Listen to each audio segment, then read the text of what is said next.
Good evening. I'd like to call to order this meeting of the Southampton Town Board on this 12th day of June 2018. Please rise and join us for the Pledge of Allegiance. I pledge allegiance to the flag of the United States of America and to the republic for which it stands, one nation, under God, indivisible, with liberty and justice for all. Please remain standing and join with us in a moment of silence. We traditionally keep in our thoughts and prayers all the men and women of our armed services who bravely defend our freedoms at home and around the world. But also, I'd like to share the sad news that a former town councilman, Antonio L. Gill, Sr., died on June 7th of this year in West Hampton. He was 95 years old.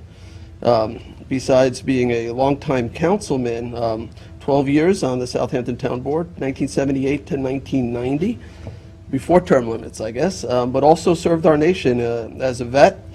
There will be a Mass taking place tomorrow, June 13th at 10:30 at St. Rosalie's Roman Catholic Church in Hampton Bays, followed by burial at Good Ground Cemetery in Hampton Bays. So let's, again, remember in our thoughts and prayers our soldiers, and also let's also the memory of Antonio L. Gill Sr., who passed away on June 7th.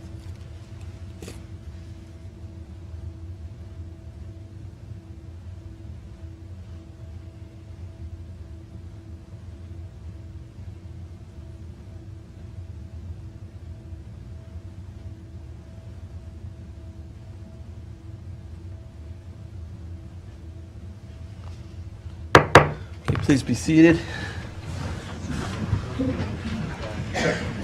Madam Clerk, would you kindly call the roll? Supervisor Schneiderman. Present. Councilwoman Lofstad. Here. Councilwoman Scalero. Here. Councilman Bouvier. Here. Councilman Scavone. Present.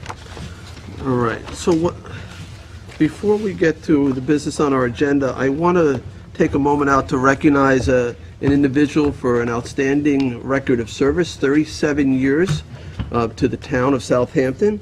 Gil Flanagan has been advising us on agricultural matters since 1981, when he was appointed to the newly created Farmland Committee. He served both as chair and farmland permit administrator for 20 years. During this time, he helped to preserve over 700 acres of farmland. And then when the Farmland Committee was replaced by the Agricultural Advisory Committee in 1999, Gil continued to maintain the title of Farmland Permit Administrator, reviewing applications to help farmers in the installation of farm-related structures, fences, irrigation wells, pumps, etc., on their preserved properties. So we want to thank him for his dedication and service to the town for 37 years, and we want to wish him the best in his retirement. Gil, you want to come forward? Can we have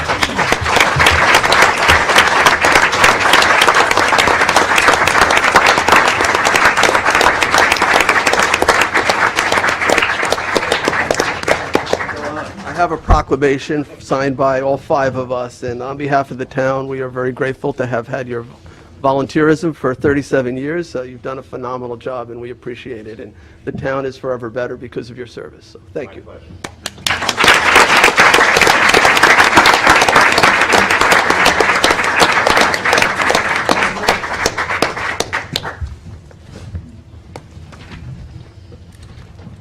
Okay. To the agenda, I'd like to make a motion to approve the minutes of the regular town board meeting of May 22nd of 18, the special town board meeting of May 31st of 18, and the special town board meeting of June 7th of 2018. So moved. Seconded by Councilman Bouvier. All in favor? Aye. Aye. Approved. All right. So we're going to read through the communications. If we could get a little more silence out in the audience so we can all hear, and then we'll go to public portion, or public hearings, and then to public portion. If you want to be heard, I know some of you want to be heard on matters other than the public hearings, you do need to fill out a card. So if you haven't already filled out a card, there's cards available at the table outside. When we get through the list of cards, we will then go to the audience at large, and I'll recognize you and bring you up to the podium. All right, Madam Clerk, if you'll read the communications. The following communications have been received in the office of the town clerk. We have received public notices from the Department of the Army U.S. Army Corps of Engineers, application for a new ramp and float at a location in the village of Sag Harbor. New York State Office of Alcoholism and Substance Abuse for Narcon training in Suffolk County at different organizations. Department of Economic Development and Planning, a notification of Suffolk County agricultural districts for 2018. Town of East Hampton, public hearing notice. Town of Riverhead, notice of adoption. Village of Sagaponack, notice of adoption. And Village of Southampton, public hearing notice for permitted fences and walls. Liquor license applications and renewals from the listed entity, and financial disclosure statements from the listed individuals. We have also received letters, emails, and land use applications regarding the following: blinking light proposal at Station Road Watermill, Community Preservation Board member resignation, Planning Board matter regarding Lewis Road, PRD East Quogue, Trustee matter regarding Rose Hill Land Exchange Watermill, and Zoning Board of Appeals applications for 2 locations in Pineack Avenue, Sag Harbor, and Noyak. The following bid openings took place for deer fence materials on June 6th, and Town Hall Accessibility Project for entrance ramp and stair on June 6th also. One report was filed from the Town Comptroller for the May 2018 monthly financial reports, and that concludes the communications for this meeting's agenda. Okay, thank you, Cindy. Okay, so we have a number of public hearings. The clerk will read the public hearing notice, and then we usually will have somebody who will introduce it, and then we'll go to the cards. Each speaker will be afforded 3 minutes to make their comments known, and we will let you know when you're at your last 30 seconds, so as brief as possible. We have a lot of speakers this evening. So, Madam Clerk, if you read the first public hearing notice. Sunny? Yes. Public hearing number 1, to consider the acquisition of lands of Robusto Riverside and amend the CPF management and stewardship plan to include property. All right, thank you. Mary Wilson, our CPF coordinator, will introduce this. Good evening, Supervisor Schneiderman, members of the Town Board. Deborah Robusto is the purported owner of approximately 1.5 acres of land located on Enterprise Zone Drive in the hamlet of Riverside and further identified by Suffolk County Tax Map Number 900-141-1, Lot 9.14. This parcel is appropriate to acquire with CPF water quality improvement funds. It's land that will help assist the town in furthering its Riverside Revitalization Action Plan. Ms. Robusto has expressed an interest in selling this property to the town of Southampton for the negotiated purchase price of $407,000, and the source of funding is the Community Preservation Fund Water Quality Improvement Funds. And if you'd like, I'll point out Would you the please just point that parcel out? on the map. So this is the old LI-40 area. This is the old, I guess, drive-in movie theater was back there. Okay. It's going back, theater. All right. Thank you. Any questions for Mary before she sits down? Okay. Let me see if I have any cards on. I thought I saw one for Robusto.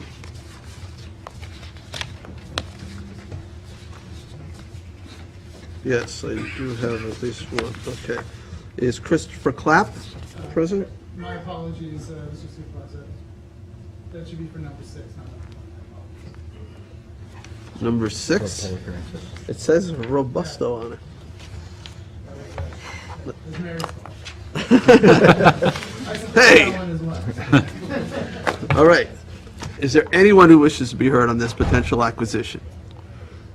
All right. Seeing none, I will make a motion to close. Second. Seconded by Councilwoman Scalera. All in favor? Aye. Aye. Okay. We are closed. Second public hearing. Madam Clerk, would you please read the notice? Public hearing number 2 on the acquisition of lands of Peconic Bay Marina, LLC, Shinnecock Hills, and amend the CPF management and stewardship plan to include properties. Do you want to open this with 3? Okay. Mary Wilson, our CPF coordinator, will introduce this. Peconic Bay Marina Limited Liability Corporation is the purported owner of approximately 5.3 acres of land located on Can I just get, I'm having trouble hearing Mary, if we could have no side conversations. Just if everybody stops talking, I think you'll be able to hear fine. And Mary? Okay. They're not on? All right, give us 1 second. Jay, do you want to call 3 with that? We can open them up at the same time and close them separately. Check. Check And one. now, All right, that'll help, thank you. Sunday, and Jim, should we read this third public hearing notice too and do them together, or do you think we should hold them separately? I think you can combine the two. All right, so, Yeah. okay. Public Sunday? hearing number 3, to consider the acquisition of development rights of Mana Ocean Foundation, Inc., contract vendee, Shinnecock Hills, and amend the CPF management and stewardship plan to include properties. okay, so back to you, Mary. Thank you.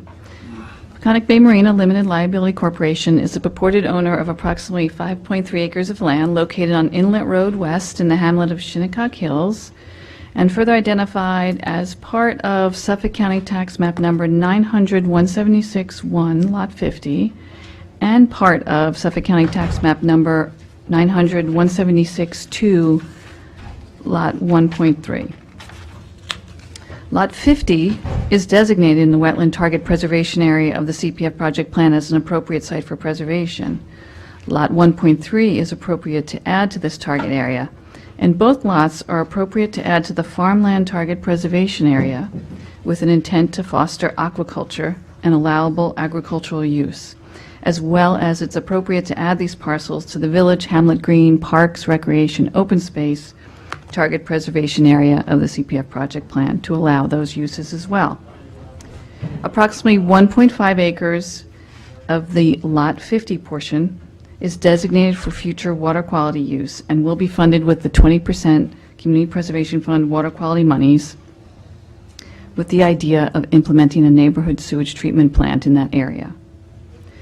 A small portion of Lot 1.3, which contains the marina, may be acquired for possible road extension to enhance public safety, and that section would be acquired with non-CPF town funds. The landowner has expressed a willingness to sell the fee title part of Lot 50 we're discussing, as well as fee title part of Lot 1.3, which totals approximately 5.3 acres, to the town of Southampton, for the negotiated purchase price of $3,154,115, and the source of funding is the Community Preservation Fund. Would you like me to go right into number 3?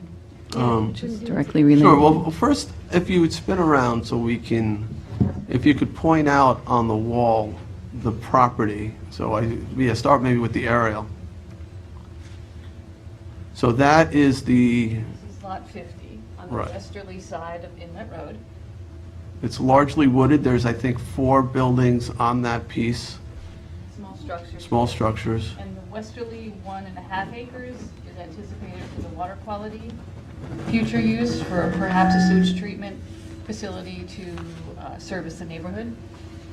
Okay, and, And yeah, the portion we're talking about yeah, acquiring. we'll move that, we'll go to the next picture over, so, but I think it'll be easier to describe it on the aerial, but Survey map? on the survey map. All right, so if you could point, so the area for, that would be water quality acquisition, right up in there. The next piece is open space acquisition, so that'll remain in its natural state. The next 2 pieces are part of the fish farm, which we're going to talk about, the aquacultural use. And then on the other side of the road would be the marina, the town marina, public marina. And then the restaurant building and a small piece across the street would be parking for the restaurant building, and that would be largely as a concession, a food concession, a lunch restaurant or something like that, as well as some educational purposes, Mary? Well, the The Lobster Inn building. Lobster Inn building, the intent is to carve it off, subdivide it from the remainder of the marina use, and the town would not acquire the restaurant portion. It would be on its separate parcel that would be acquired by the aquaculture operator of the other parcels. Right, directly from the current owner. Correct. Okay. Okay, so is there anything more you wanted to say about the purchase of development rights, which is part of the third public hearing?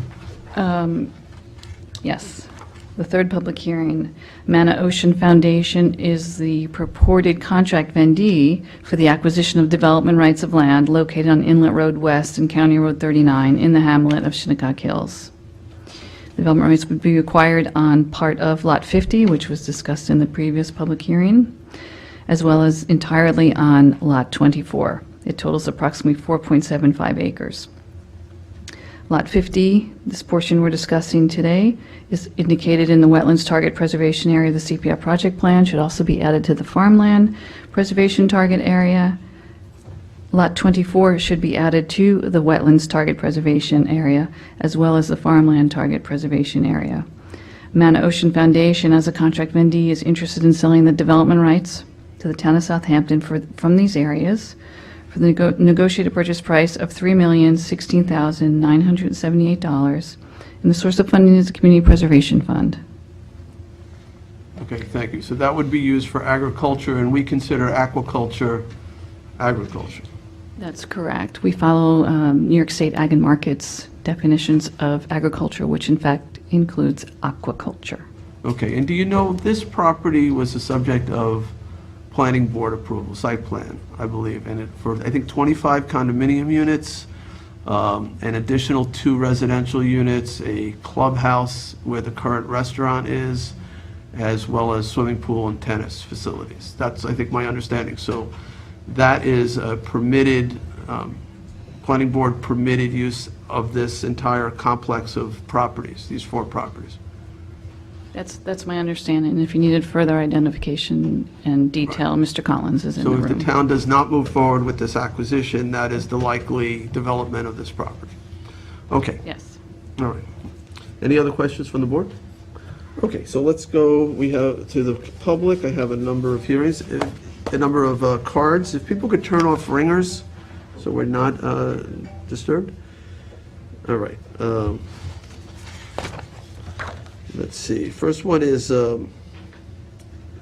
Bud Dunbar? Sir, that's me. I have really just have supporting comments. If you come up, you can be very brief. That's okay, we listen to supporting comments as well as opposing comments. This is my first time at the meeting, and so I'm not quite sure how this works, but We'll try not to be intimidating. I really think that the aquaculture project represents a development for this community that could be really valuable. We, a long time ago, had an agricultural economy out here. That's been subordinated to a real estate economy at this point, and we have some natural assets here, the inlet at Shinnecock, the bays and estuaries, the ocean, that provide, and the proximity to huge metropolitan markets, that makes this community actually a great place for aquaculture. If you think about it, the alternative is to put frozen fish on an airplane and ship it here from Norway or Alaska or Peru. And I would also say that aquaculture outside of the United States is highly unregulated. It has a really bad and earned reputation for slave labor, devastation of the environment, et cetera, et cetera. This is a chance for the United States to bring aquaculture under a regulatory umbrella so that we know where our fish comes from. When you go to the fish market, 50% of the fish that you buy comes from aquaculture. 90% of that comes from overseas. 60% of that it comes from countries like China that have no regulations on that fish. It could have PCBs, it could have mercury, all kinds of stuff in it. You don't know what's in that fish. This is an opportunity for the United States to bring aquaculture under our regulatory umbrella. The federal government has embraced this, wholeheartedly. And NOAA now is in charge of regulating this. And they've come forward and said, we want this. There's an $11 billion trade deficit in aquaculture. And this is a chance for us to develop aquaculture up and down the eastern seaboard and really unwind some of that trade deficit. 30 seconds. Also, there are jobs involved here. And so this project, it may seem like a small project at the Lobster Inn, but it's a foothold for what could become a much bigger industry in this area, and lots of jobs, and an economic engine for this community. So that's Right, for a guy who didn't want to get up and speak, you used up all 3 minutes. All right, so next up, Konstantin Rontos, if I'm saying that right. Am I close? You got it. Let me hear how you say it. Konstantin Rontos. Oh, it's pretty close. All right. All right. Well, thank you for your attention this evening. I would like to introduce myself a little bit by telling you about my background. I have a PhD in marine sciences, specifically looking at marine ecology and conservation biology. And I'm coming to you today because I love seafood. And if you love seafood, you're going to have to love aquaculture, because that is where our growing seafood is going to be to feed our growing populations. And that's not me saying that. That is what every scientist that's looked at the fisheries statistics is going to tell you. Now, I look at this public hearing as an opportunity for the town of Southampton, for the South Fork, for Greater Suffolk County, to have a hub to be able to provide public outreach and education about aquaculture. Now, I work with undergrads at my full-time job at St. Joseph's College, and St. Joseph's College is a school that is 100% commuter students. So I get to interact with Long Island natives and Long Island taxpayers on a day-to-day basis. This provides them aquaculture and the derivatives from aquaculture businesses with an opportunity to get STEM jobs right here in Long Island, to resuscitate our working waterfronts, to get people working, and to preserve our future for seafood. The public education aspect for the Mauna Ocean Foundation is very important. As a product of Stony Brook University's great marine sciences program, they do not have that expertise at Stony Brook University. Other universities outside of the U.S. have aquaculture expertise. This is a chance to reinvigorate and get aquaculture education to Long Island. So for those reasons, I support this idea. I do work part-time for Mauna Ocean Foundation, but how can you not support public education about aquaculture? I just want to turn your attention to a recent publication that came out in this month's Frontiers in Ecology and the Environment, which looks at, the title of this review paper is The Environmental Cost of Animal Source Foods. 30 seconds. It's essentially a study of 148 papers looking at animal protein, and of all of these different forms of production, aquaculture is seen as one of the lowest greenhouse gas emissions, some of the lowest ammonia and nitrogen emissions, and also for a range of other things, including acidification potential. 3 minutes. Konstantin, can I just ask? Yeah. I know of the fish farm in Napeague. I don't know if you've ever been there. Yeah. But are there any other fish farms on Long Island? So the Cold Spring Harbor, technically you can consider that a fish farm. Now, you know, it's really interesting, but, you know, that one in Napeague that you mentioned has been operating for a long time. It seems to be removed from everybody's collective memory. Right. But we actually have aquaculture on Long Island for a while. So.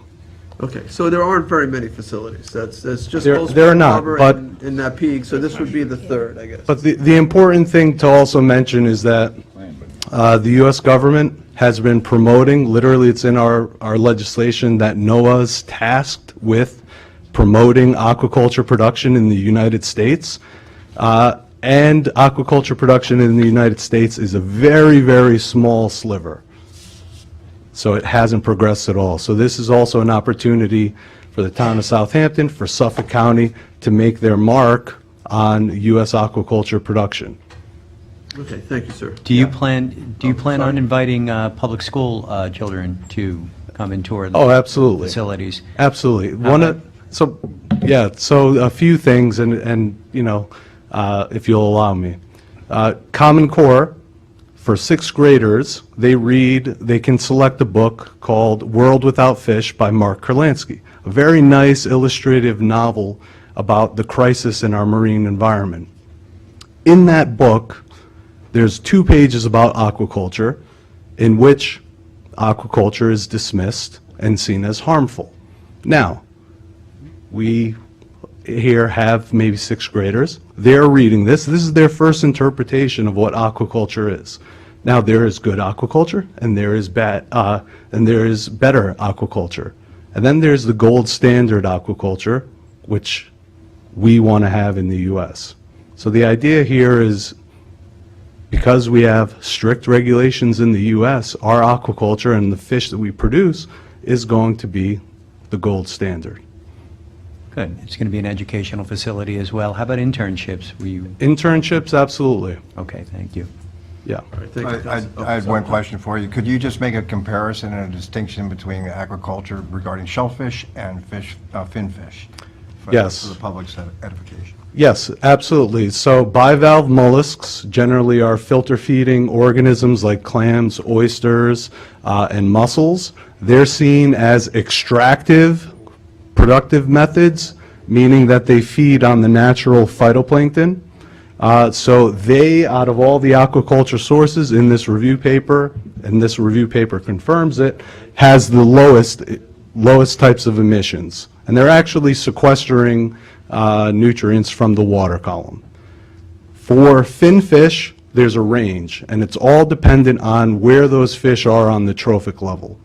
Fish that are highly piscivorous, meaning they eat a lot of fish, like tunas, have generally a larger impact than fish that are vegetarians, as you would imagine. So carps that eat more of a plant-based diet, well, they have lower effluents and lower emissions than, let's say, a tuna that eats a lot of other fish.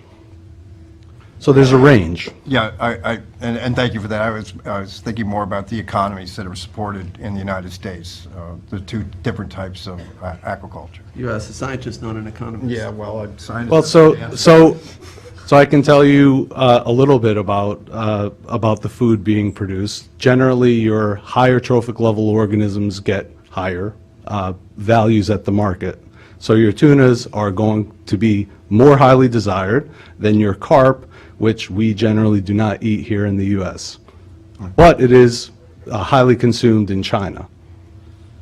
Thank you. No pond. Can I just ask a question? Okay, Councilman Squire. I remember some years ago, there was some plans to do something similar to this elsewhere, but they had also a model whereby they were using the kind of the waste product and they were recycling it as fertilizer for vegetables and things that were growing in the water. Is that something that's...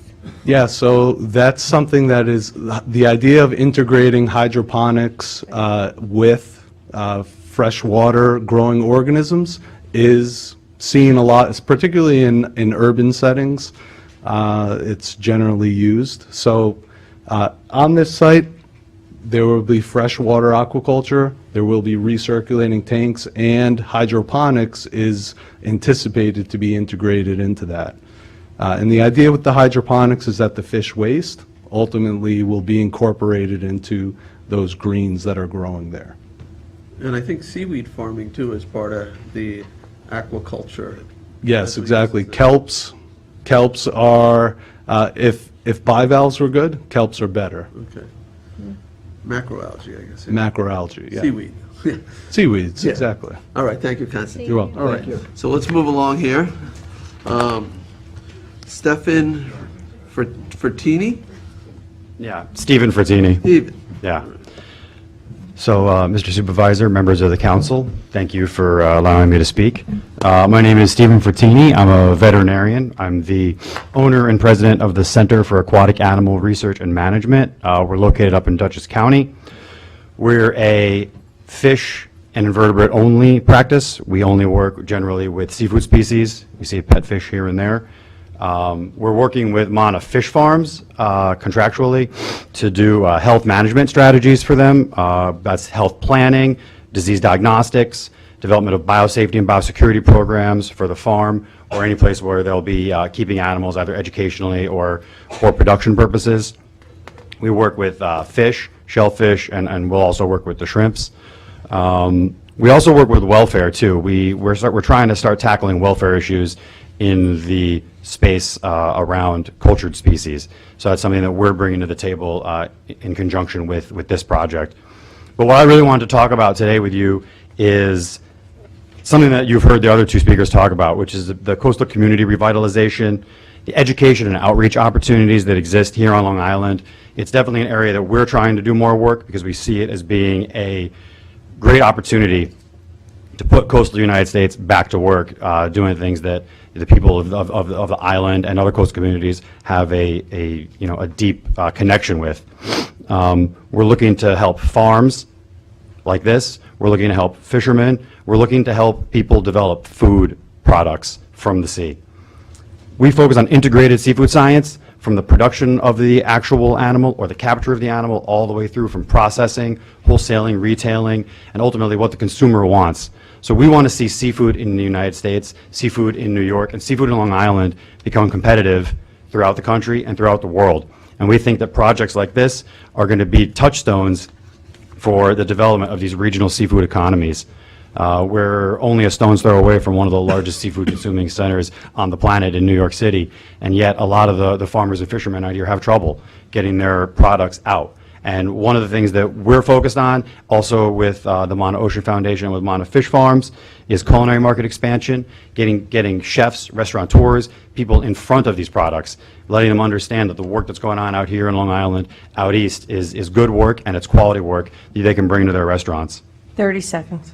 And we're also interested in the seafood market competition in the United States and in the world. We want Long Island, we want New York to be spoken with in the same breath as Alaska, Maine, the Chesapeake. So with that, Sea Farm and myself lends our support for this project, and I hope that you guys consider it positively. Thank you, Stephen. Thank you. You know, we've met a lot of people with a lot of different careers. You have to be, I think, the first fish veterinarian we've ever seen. Oh. I think it's really interesting. Hopefully you'll meet more of them. My daughter, when she gets a fish every once in a while, usually just floats up to the top, and that's it. So there's no going to the vet. Broken heart, and you know. But was there any questions for Stephen? Thank you for coming out. All right. Thank you. All right. Leonard DeSanto.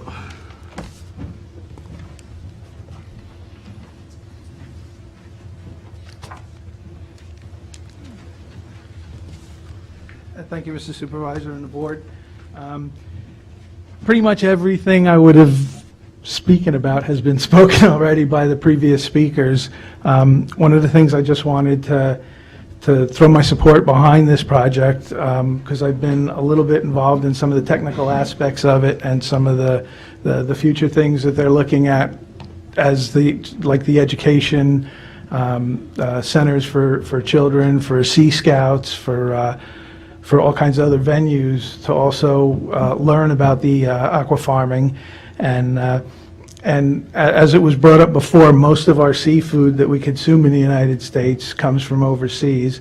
And granted, this is just a small piece of U.S. aqua farming.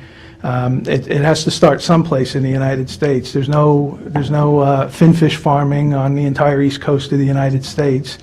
I think there might be some in the Gulf and one on the west coast, and most of the other finfish aqua farms are all overseas. And like was mentioned before, none of them are regulated, or they're very loosely regulated.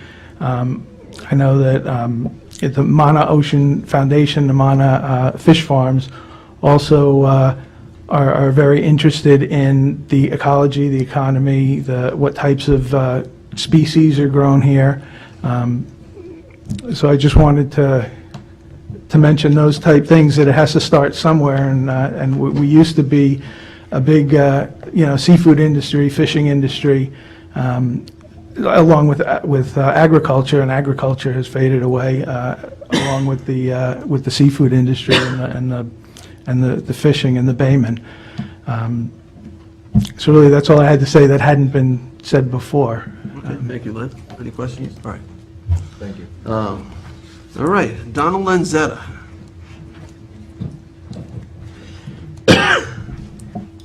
Good afternoon, Supervisor and the Board. Thank you for the opportunity to address you today regarding this important project.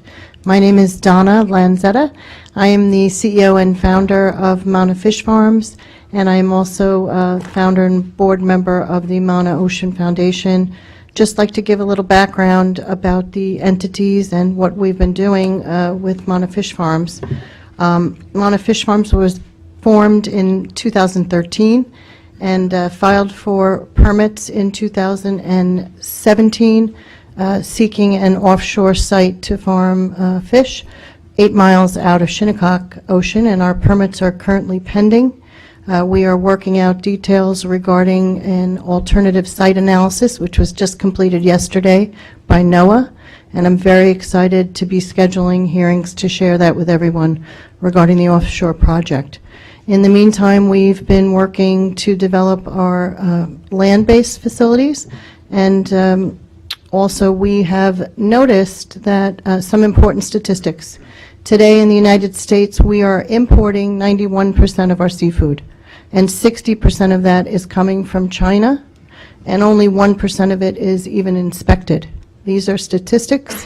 They're published by the United Nations FAO, and the UN FAO has directed in their 2016 report on aquaculture and feeding the world that we must double our aquaculture production by 2030 just to maintain our current levels of consumption. And you have to think about where is all that additional aquaculture production to take place. Mana Fish Farms believes that the ocean is the natural environment to do that, and it's an opportunity to do it without antibiotics, with a natural feed that can be certified organic, and to do it without harm to the environment or the marine life. So in moving the project forward, early we learned that 46% of the people in the United States think negatively about farmed fish. And they don't even understand the difference between wild and farmed, farmed certified, wild certified. It's a very confusing arena these days. So we formed the Mana Ocean Foundation, and its mission is to support sustainable development of aquaculture. And we plan to do that through the foundation, through education programs, outreach. We're working on plans for a documentary film. We're looking to retain Mr. Kolansky to correct his children's book, and we would like to share the good word about aquaculture. There's something that has developed around the world called Best Aquaculture Practices, and they were established by the Global Aquaculture Alliance, and we strive to fulfill those standards, and we hope to be certified as best aquaculture practices and sustainable in our offshore operations, and we plan to carry those same standards into the property here at the Lobster Inn site. What we would do there, just to give you a little idea of the particulars of how it would work, we would use the land for tanks, and we would have a recirculating system that would have a zero discharge into the environment. Whether that goes into fertilizer or hydroponics, the point is we won't be tainting the environment in any way, and that's really important. And also that we can use that to develop a model of sustainability. We've been speaking with potential partners about advanced nanofiltration systems that can be integrated and new, and we can have really the latest systems, and it's changing now. The whole industry is evolving around the world. While I've been establishing this company in the last couple of years, I've been speaking. I became an advocate now. I'm a member of the World Ocean Council, and I spoke at the Sustainable Ocean Summit in Halifax Offshore Mariculture Conference in Barcelona, and I participated with NOAA and the Nature Conservancy on a panel at Aquaculture America regarding siting and how to select the site with the least impact on the other stakeholders. And that's the analysis that actually was done yesterday, and I look forward to sharing that. But, so this is a cooperative arrangement that will be occurring here. It meets the needs, I think, of the community in that it allows the marina to remain in public hands, so we can still rent slips and have a park there and still access the water. It allows the restaurant to continue to operate in the summertime for an operator. We would lease it. And it allows the Mana Ocean Foundation to utilize that space in the off-season where we can have our conferences and also host other groups. I've been speaking with the Amagansett Food Institute and Sea Scouts and other groups that will come together there 30 and seconds. have their activities within the facility in the off-season. I've already spoken to Mr. Long about bringing the elementary school over. That was my school. And I look forward to the day I can give those students a tour of the farm. I hope you think favorably about this project and urge you to please vote yes. Thank you. Donna, do you know, where is the sanitary system for this restaurant located currently? I believe it's underneath the parking lot, right on along the marina side. On the marina side? Because it would be good, I mean, obviously, I'd love to see that go to an IA system. Right. If we could get there, whether there's some, water quality money involved, but to maybe move the sanitary system to the other side of the road so that it's further from the water would also be, I think, a positive upgrade under the parking lot that would be associated with the restaurant across the street. That sounds like a great idea. Okay. So what would you be growing? Finfish primarily, or? Primarily, so right now, we're looking to stock our offshore submerged cages with striped bass. Our alternate species is steelhead trout, so we would grow the fingerlings there. They grow to about 12 to 14 months old, between 50 and 100 grams, before we put them in the offshore submerged cages. We can also use the facility to seed kelp spools. There's been a big spurt of activity of kelp farming, which is a wonderful opportunity for our area to lead in kelp farming. And but those farmers need seeded spools. And so we can seed those spools for them and supply. We could also purchase equipment that we could share with other kelp farmers that can all come and use it there, so they won't have to purchase them themselves. There's a lot of cooperative arrangements that can be made. And a restaurant would be owned by the not-for-profit No, so or the for-profit? we formed a corporation called the Inlet Road Operations Corp., which will be owned by Mana Fish Farms and our financial partner.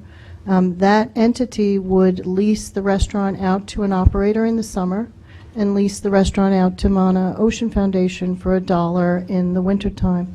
And that entity would also, my glasses? We were discussing, and of course subject to permitting and bringing everything up to code and the health department approvals and HACCP certifications plans.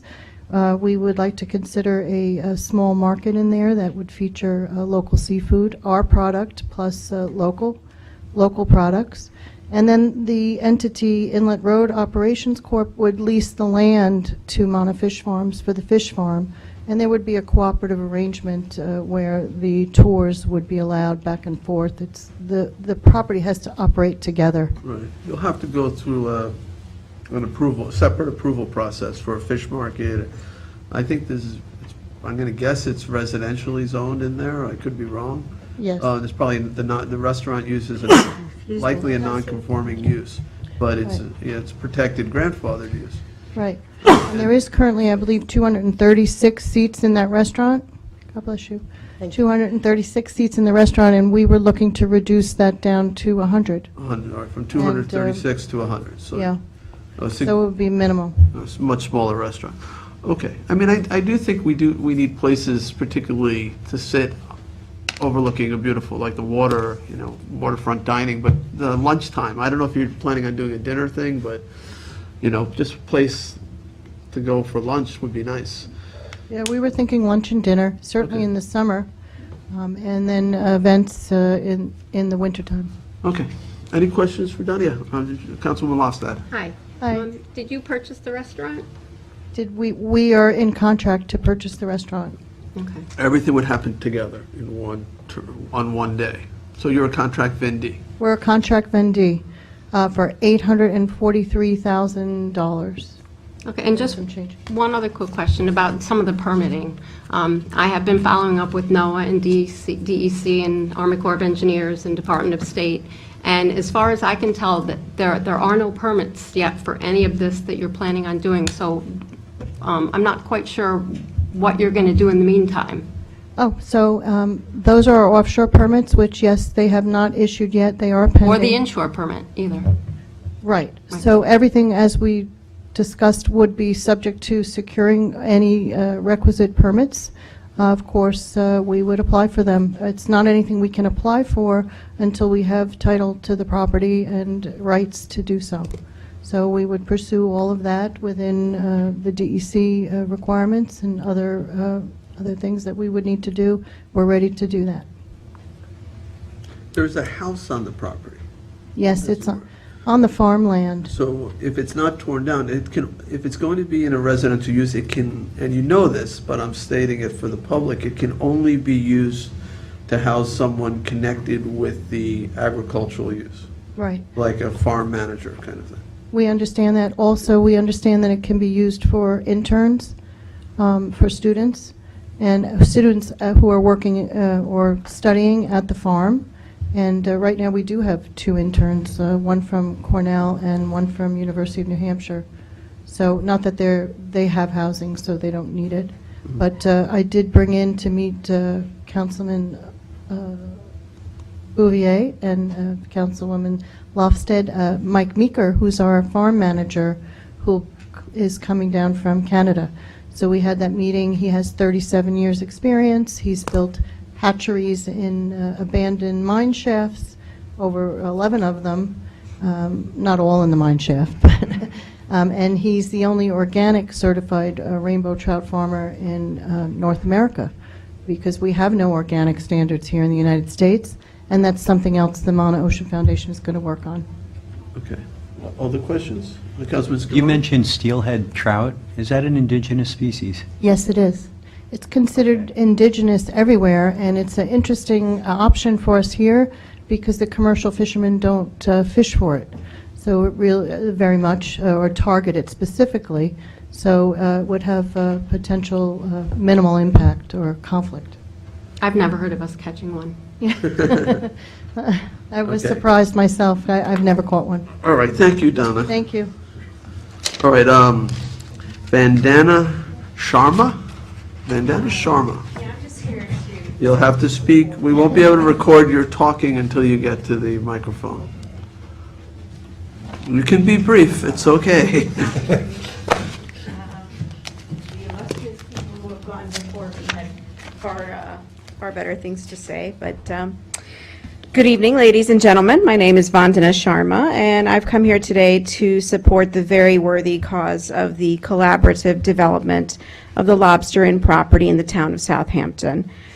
I'm currently working with Donna Lanzetta, the founder of Mana Fish Farms and Mana Ocean Foundation, to create the legal, administrative, and educational architecture to achieve the goal of sustainable aquaculture by the 2 entities. I've been a resident of the South Shore of Long Island for over 21 years, and in that time I have seen and heard of many fishing jobs disappearing. I believe that aquaculture can be the answer to bringing jobs back to Long Island. In addition, I am excited at the prospect of eating food that has been grown locally in a sustainable, ethical way with methods that can be observed by the public. I believe the development of this property is crucial to fulfilling the goals of the Fish Farm and Foundation, and the benefits will be felt island-wide with more jobs and better health in Long Island. I thank you all for your time, and I hope that together we can achieve this success. Thank you. Thank you. Thank you. All right, any questions? All right, Sean McLean?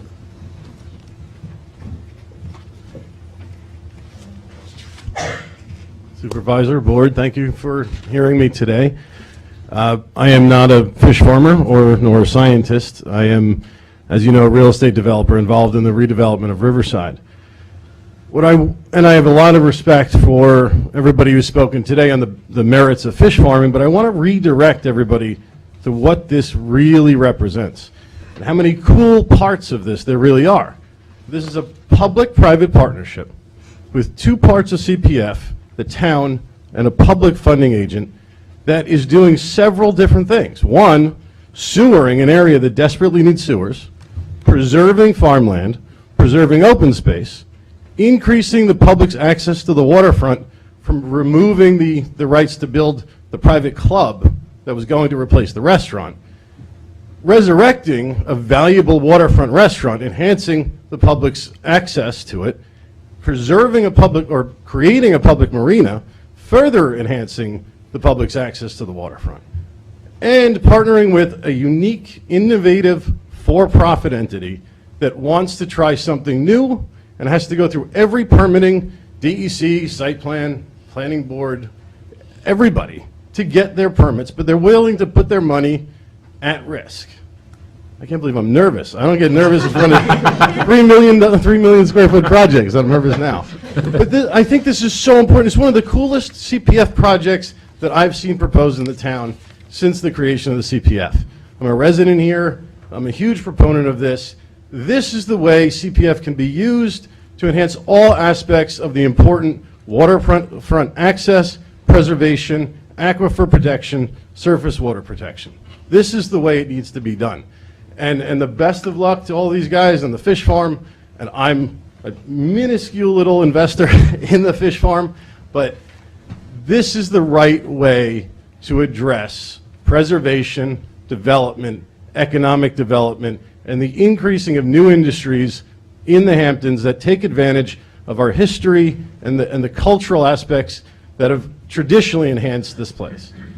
So with that, I'm brief, and thank you for listening. Thanks, Sean. Sean, I hope you're more than a minuscule investor in this.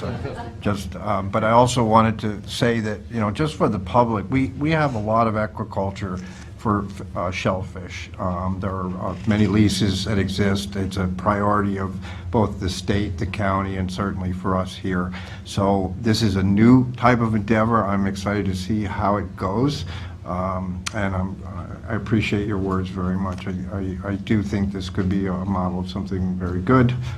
There's a lot of work ahead, obviously, but thank you for those words.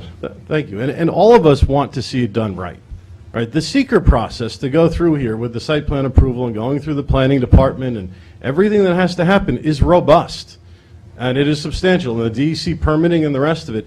And it's not directly connected to the ocean farm. We have to make sure we concentrate on the CPF, the community preservation intents, and what this could represent. And I think that's really exciting. Thank you. That's an important point, that this is standalone. Whether there is ever, if there ever is an ocean farm or not, this still would function as a fish farm, like the one in Napeak. All right, Ken Donnell.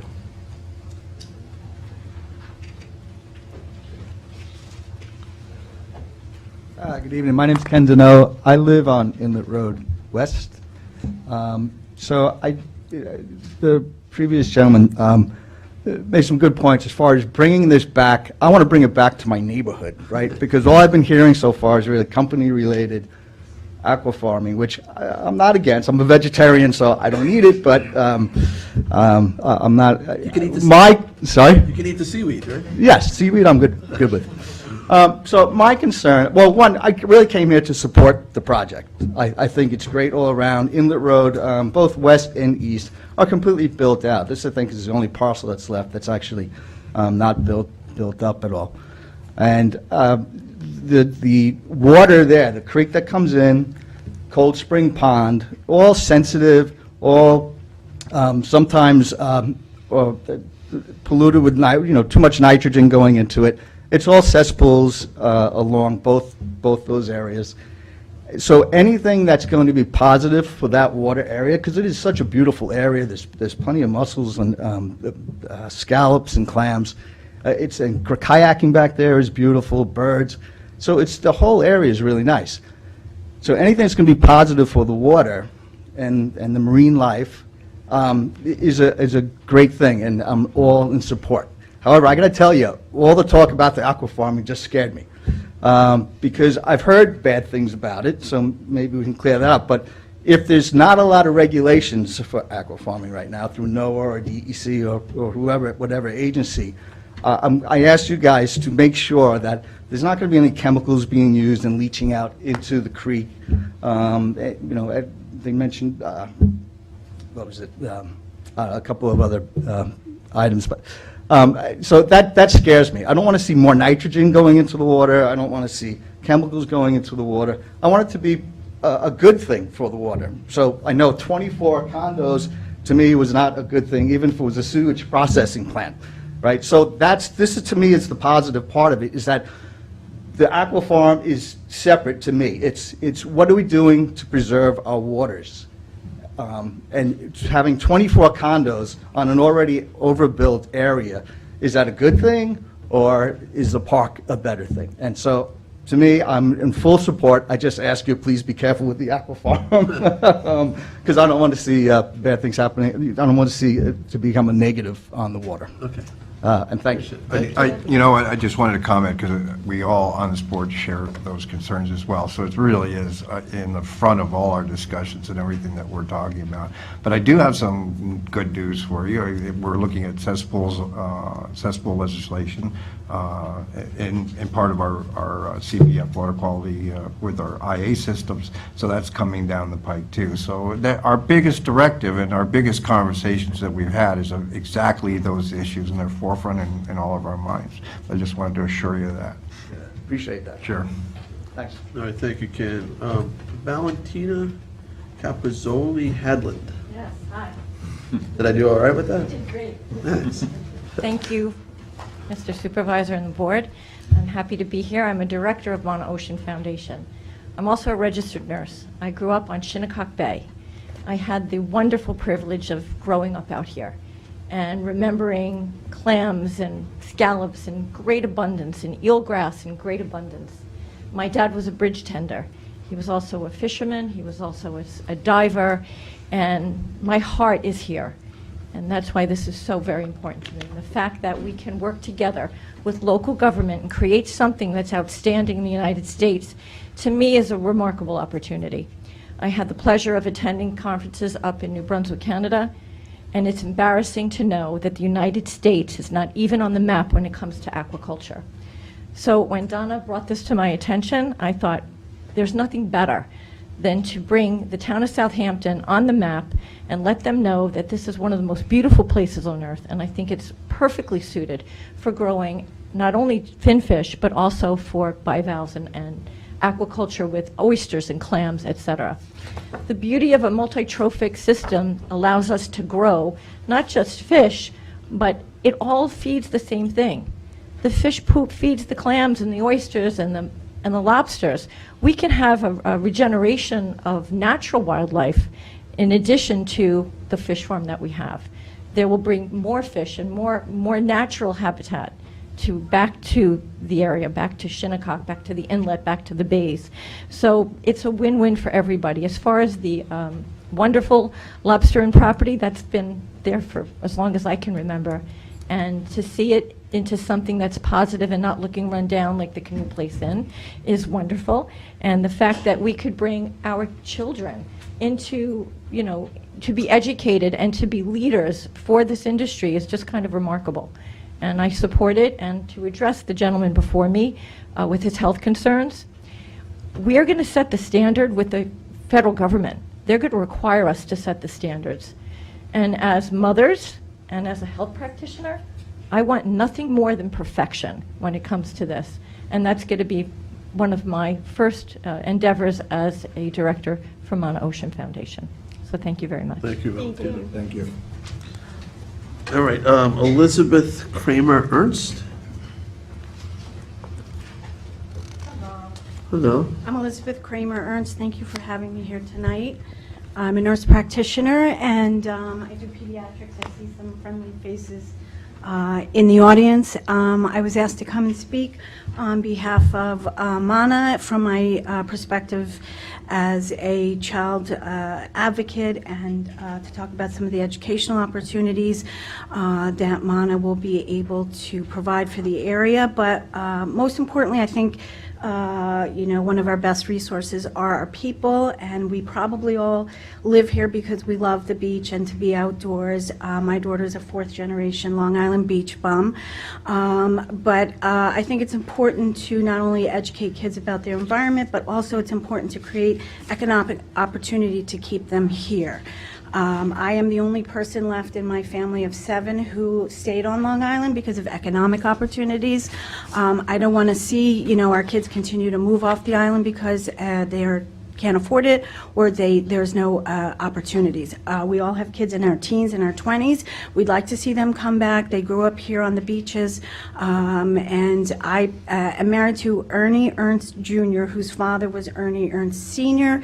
Dr. Ernst was a beloved marine biologist and a conservationist in the Three Village area. He spent a lot of time working with the town leaders to make a marine biology program and ecosystem and conservation program for the Three Villages, and that's how we grew up. And Tim Bishop said when he dedicated an 88-acre preserve of wetlands in Setauket for Dr. Ernst after he passed away, that he wanted to keep people like him in the classroom so they continue to go out and change the world. So we have the opportunity to do that. I grew up in the 60s. There was a lot of scientists in the Three Village area and forward-thinking people. We have that kind of resources here. Sitting around the table in the Three Village in the 60s, some bright minds came up with the reason why the bald eagle shells were too thin from DDT, and the Environmental Defense Fund came out of those talks. We have the opportunity to make change in a big way here, and I support Mana Education. Thank you, Liz. Thank you. Thank you.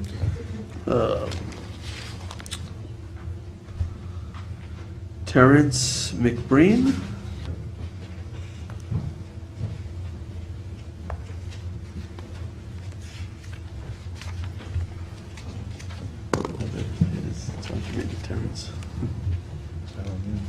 Good evening.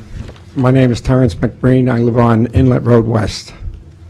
I am, myself, my neighbors, we had the fight against the zoning board and the plan development that they wanted to do behind there.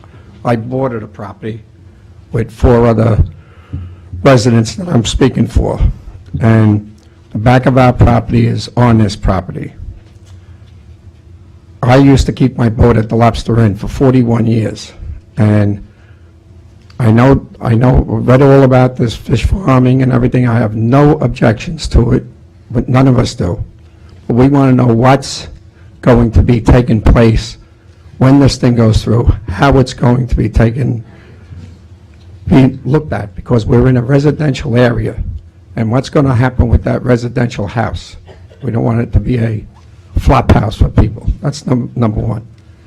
First thing that has to be taken care of, they might want to do their fish farming first, but the Lobster Inn has to be taken care of first, and the docks and the bulkhead has to be repaired before they do anything. Now, because if they start doing their fish farming, they're going to put all their money into that, and that thing is going to lay dormant there for years and years and years, and everything takes years to happen. Let me just interrupt you for 1 second. So the restaurant, there's a little section of bulkhead that is sort of underneath the restaurant, and they will be, the group, Mana Fish Farms, they'll be responsible for maintaining that piece of the bulkhead.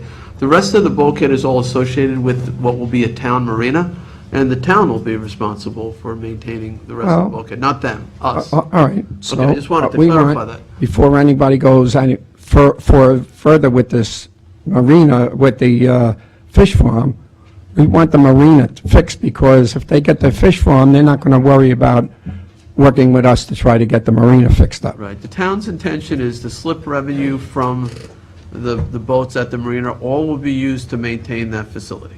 I understand that. Okay. But I don't want to be put on the back shelf with it.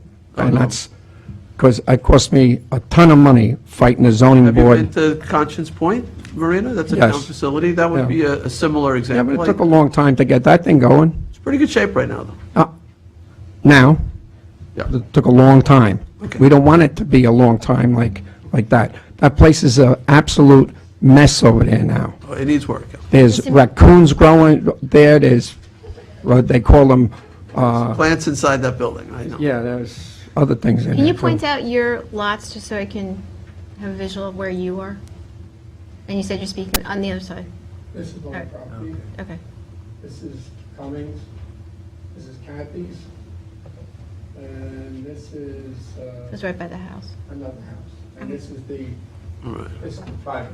Okay. Private. So Yeah. what was, those houses, They're right on this border. Okay. those will back up to the open space portion primarily, right? That big rectangle is all going to be open space. I understand that. Okay. But I know I do take your comments about the house seriously, so that the one And that my would be family used, yeah, that it own- wouldn't be, filled with, it wouldn't be an unmanaged property like a dormitory kind of Right. thing, but more of a single-family residence or a farm manager or something like that. And we have 9 houses between me and just a little, between here and here. My family, my kids, and my sister and my nieces, like, we have 9 houses Wow. right in there. So we're right on top of the thing, and I'm concerned about, I got 13 grandkids, and they're starting to get married, so there's gonna be a lot more of them there. So, Well, if this goes through, I'm hoping it would be something that you guys could walk to and sit down and enjoy a meal on the water, or maybe go look at the fish tanks, Oh. something the kids, maybe their kids. best part of this whole thing, besides the fish farm, is opening up the lobster inn. Because we spend a lot of money on Uber. We can walk there. Thank you. Thank you. There you go. All right. Carol, Carol Boy?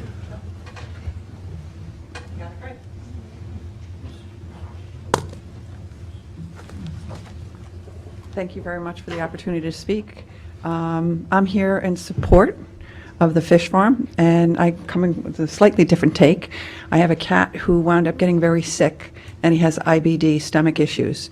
And I started to do some research, and when I started to notice all the ingredients that are put into the food for the cat, it takes me about a half an hour to read all the cans with the fussy cat and what we're putting in there and all the ingredients of gar gum and carrageenan and all the stuff.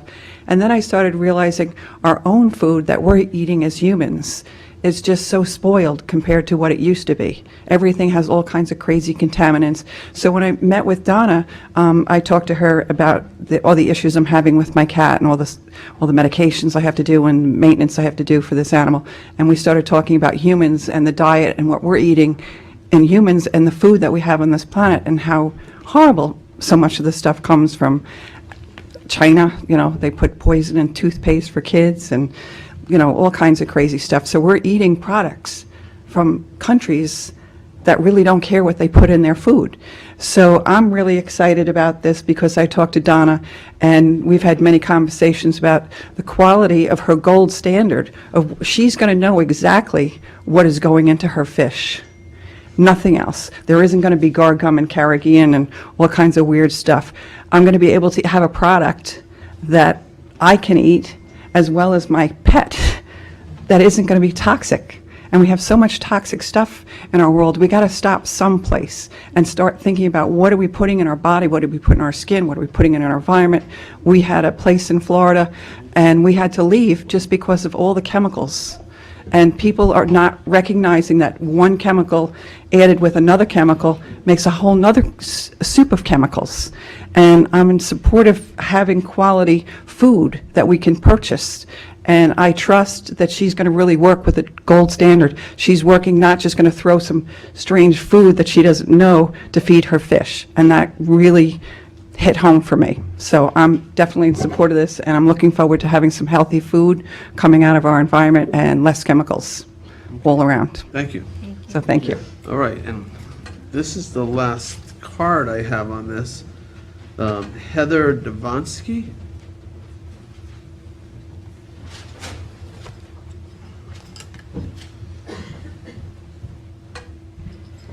Hi, good evening, everyone. Thanks to the board and to Supervisor Schneiderman for giving me a few minutes to address the group. My name is Heather Devonsky, and I have lived here on the east end of Long Island for about 24 years now. I have made my family here, and my children range from 21 all the way down to 8 years old. When my son was about 18 years old, I started teaching him to fish, partly because I loved it myself, and also because I wanted to share with him what I felt was a wonderful way to enjoy our environment. And I figured, hey, give a man a fish and he'll have food for a day. Teach a man to fish and he'll have food for a lifetime. So he caught his first keeper striper at 5 or 6 years old, and when I asked him what he was going to call it, he replied, dinner. Time has passed, and in the 20 or so years since then, I have watched as both our local and world populations have continued their exponential growth, and conversely, how the once bountiful resources of our local and world oceans and planet have been tested by the burdens that we've placed on them. My son is now 21 years old, and having grown up loving our ocean, he's a student of ocean engineering at the University of New Hampshire. Within 24 hours of arriving home this spring, after the semester was finished, he was off for an egg sandwich and then to go fishing. And while I thought, when he first left to go to school there, that it was very possible he'd not return to Long Island after graduation due to the cost of living and limited job opportunities in his field, the day after that, when he got home, he headed off to catch up with Donna Lanzetta to begin his third summer as an intern for Mana Fish Farms and the Mana Ocean Foundation, right here in our own backyard and community. You see, the crazy thing is that the adage about teach a man to fish and he'll have food for a lifetime is no longer a guarantee. By the year 2030, the world population will have grown to something exceeding, I think, 8 billion people, and there simply will not be enough food, period, never mind fish. So unless we teach that man, and by that I mean ourselves, our kids, etc., another way, a way to sustainably feed ourselves without running our oceans empty, we're going to have a problem.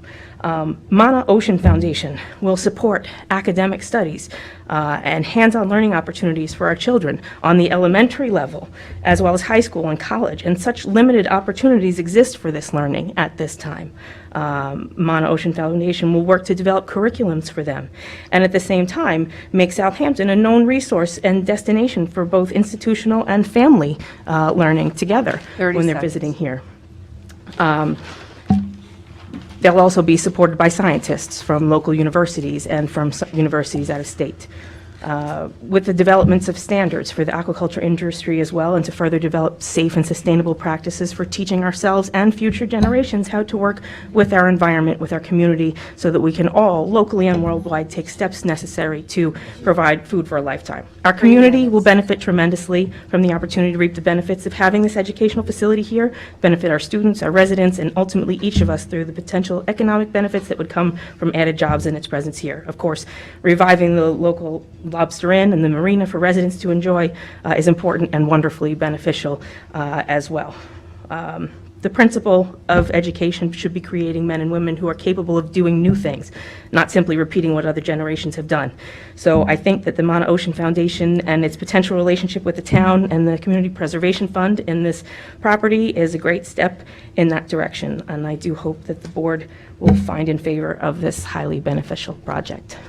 Thank you, Thank Heather. you. Thank you. All right, as I said, that was the last card. Is there anyone who didn't fill out a card who wishes to be heard? Sir?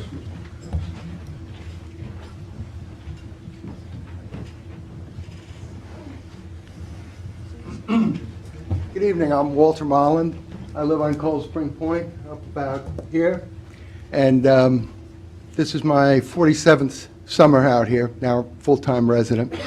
The areas that I applaud the idea of preserving this precious water.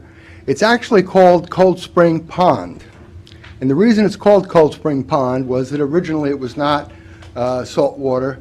In fact, I believe it was the hurricane in the 30s that broke through the inlet and it was maintained. So the fact that we have water flow in and out, it's a very narrow channel, and I'm concerned because of the fact the channel fills up with sand that the premise of this business may be perhaps faulted, not word I wanted to use, but nevertheless, that creates a a stress on whatever's being done. There's only 2 places on Cold Spring Point, according to the DEC, which I'm a retired guy, so I check in with those groups to see what's going on. One portion is over by the marina, which is permanently closed to shellfishing. That's 12 months of the year. The other portion of Cold Spring Pond, which is up by where the golf course is closed from, I think, October 15th to May 15th. And the concern is E. coli. When the DEC tests, and they told me they test in some, we have these canals here, they test at the entrances. They don't go into the canals. And they tell me that the water is really good. We don't have an E. coli problem. People look at us because, our septic systems, but it's a community that's only used during the summer, and mostly it's weekends, so there's really not a lot of strain coming from us.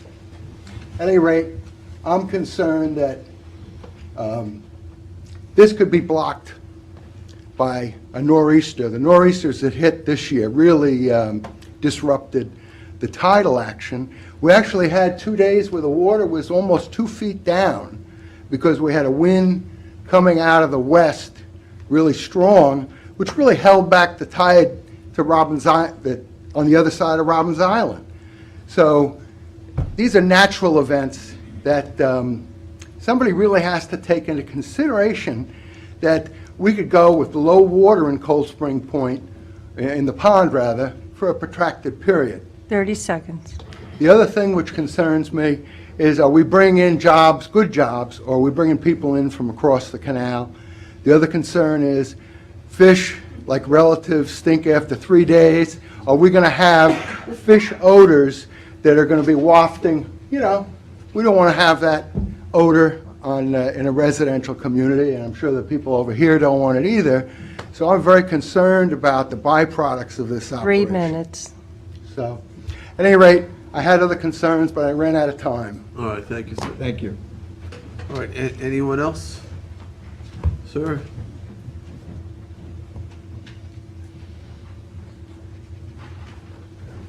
My name is Glenn Yergel, and I have the property adjoining the future sewer treatment plant, and I have no problem with it being placed there.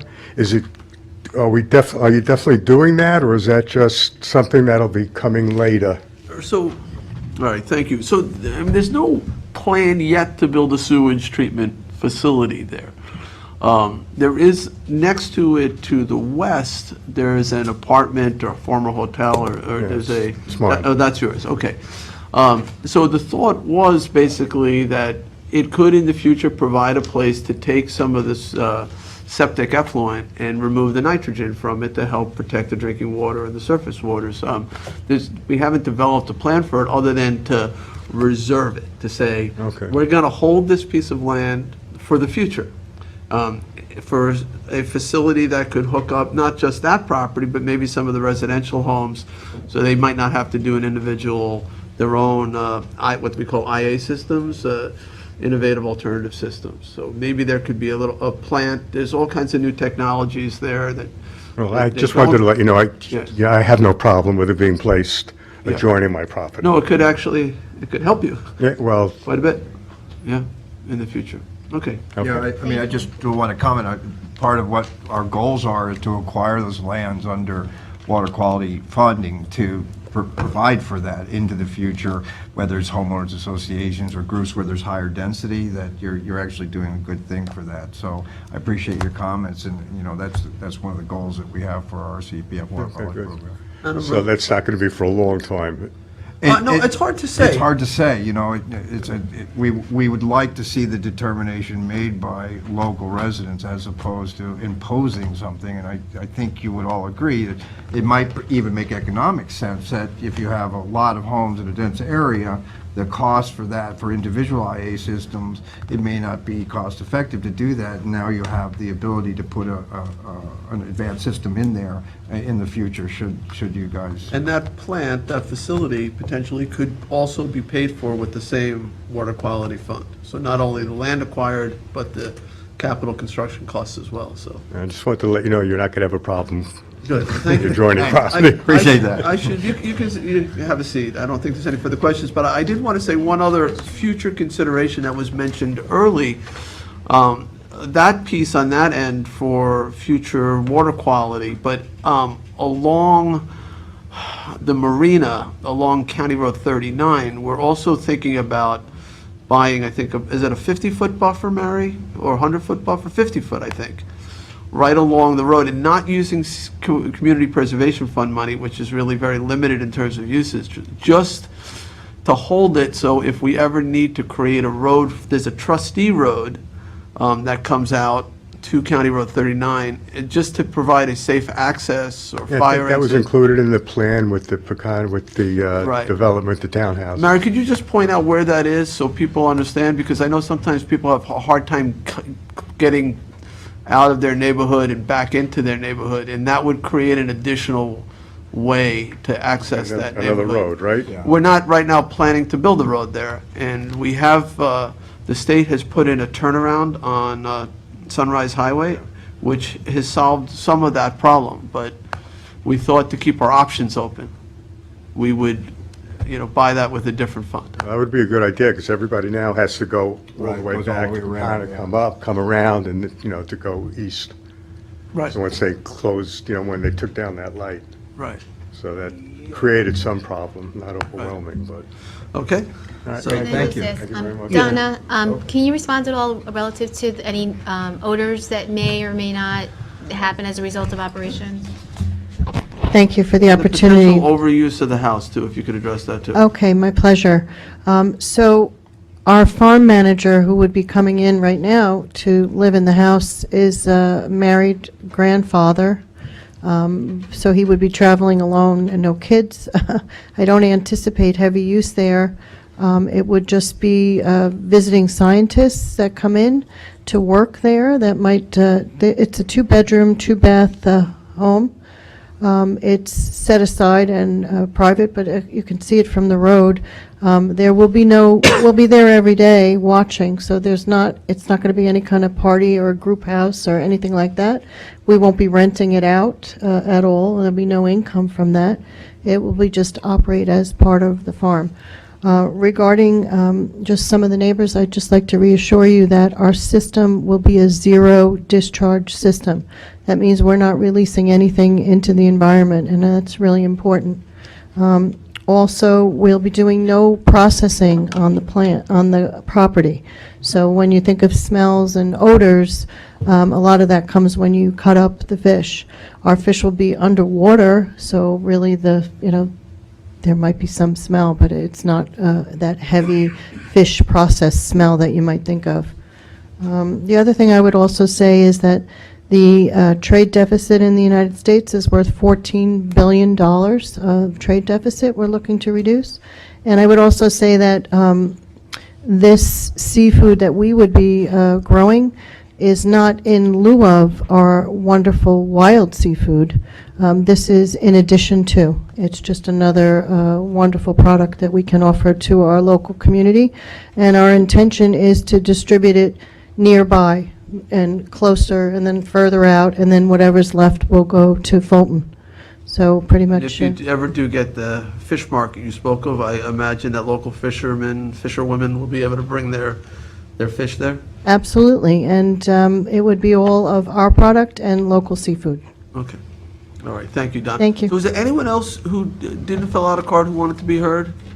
Okay. I'm going to make a motion to close the public hearing. Second. Close them separately. All right, so we can do two separate closures. I'll make a motion to close public hearing number 2, seconded by Councilman Bouvier. All in favor? Aye. Aye. Now I'll make a motion to close public hearing number 3, same second. All in favor? Aye. Aye. Aye, same vote. Okay.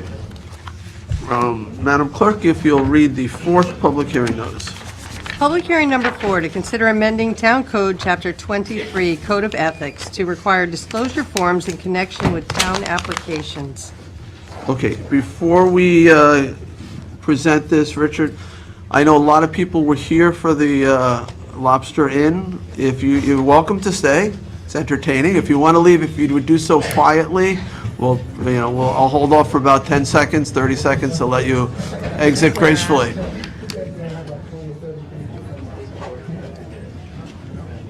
I just solved the problem for about 30 people. Like, how do we leave gracefully?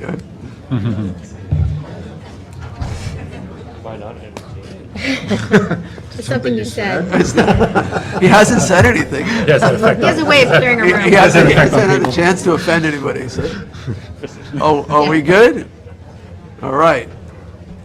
All right, so thank you, Madam Clerk, for reading the public hearing notice. Richard Harris from our Town Attorney's Office is here to introduce this. Good evening, Supervisor Schneiderman, members of the Town Council, Mr. Burke, and Ms. Schurmeyer. This is a local law being presented to you to bring our town code into compliance with the New York State General Municipal Law. It's a local law to amend our Code of Ethics, Chapter 23 of the Town Code, to replace the requirement for disclosure affidavits with a requirement for disclosure forms. Currently, the Town Code, Chapter 23, requires that any person submitting an application, a petition, or request for such things as a variance, a code amendment, a change of zone, subdivision map, site plan, special exemption, license or permit, or anything from the town board or a town agency requiring an approval to submit a disclosure affidavit, which states information relevant to potential conflicts of interest. For instance, if you have a brother or a sister on the town board or something to that effect. The requirement is enacted in accordance with Section 809 of the General Municipal Law of New York State, but the General Municipal Law actually does not require that the disclosure be in the form of an affidavit, meaning it doesn't require it needs to be notarized. We have that in our town code right now. So this is being presented in order to allow for more efficient completion by applicants, as well as processing and acceptance by the town board, especially as we move towards accepting more applications online, wherein it makes it difficult to have a notarized form submitted to the town. So what we'll do is remove the requirement and any references for disclosure affidavits and require a disclosure form. It's almost a cut and paste within the town code. The form is going to retain its caution to applicants that the filing of a false statement is punishable, and that is a prosecutable offense under Penal Law Section 21045, which is a Class A misdemeanor. So that will still be there so people understand that if you do submit something false, you are subject to prosecution, which the Suffolk County District Attorney does regularly prosecute. All right. Thank you, Richard. Any questions?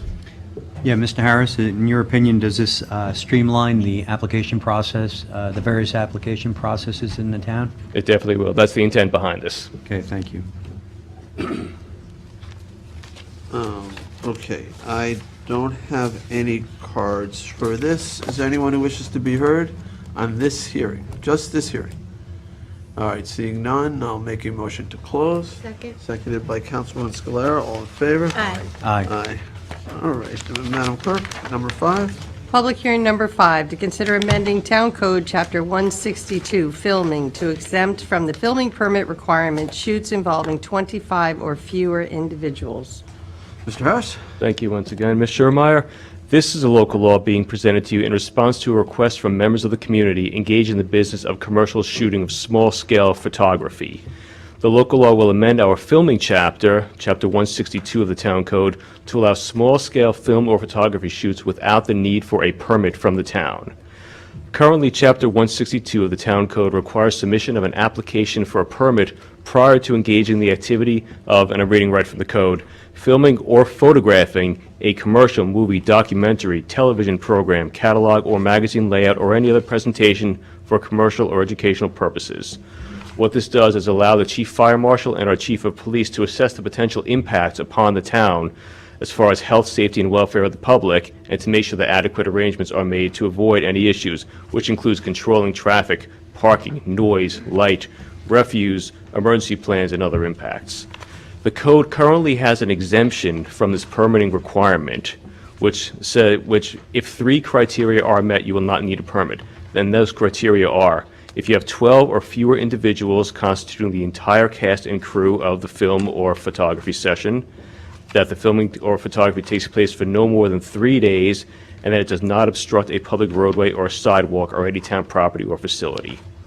I've spoke with local photography and film businesses since this law was enacted not too long ago, and I've learned that even the smallest scale commercial shoots involve the engagement of up to 25 people, even when it's a small family photography session. These types of activities don't pose the impacts that have been noted before, as they usually take place in a private residence off of the street. So the burden of requiring businesses such as this to complete an application, get a permit, and jump through administrative hoops outweighs the impact that it's really designed to address. I've discussed this proposal with both Sergeant Todd Bennett of the Southampton Town Police Department, as well as our Chief Fire Marshal, Cheryl Kraft. These are the two people who jointly review every application for a film or photography permit. They both agree that increasing this exemption to a number of 25 people or less would pose no significant issue. As long as the other two criteria are met, it would be an appropriate modification to ease the burden on the impacted businesses. So no more than 3 days and no blocking of any roadways, right?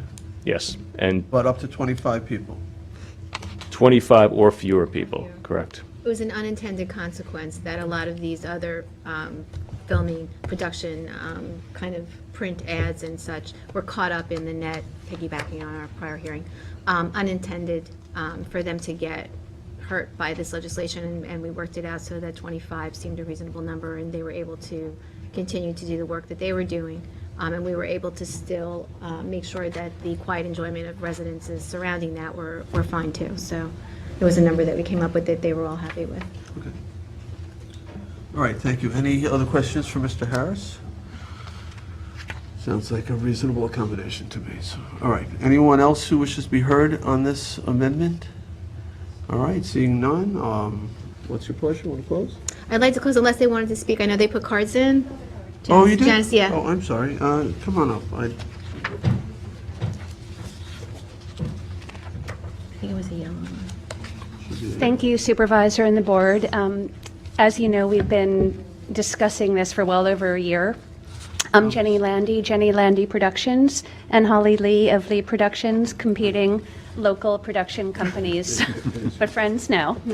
And we were highly involved with the town of East Hampton during their planning process once townships started requiring permits for private property. And I think the term unintended consequences really describes our situation, where our industry mostly are, smaller print photo shoots, catalog shoots, fashion shoots.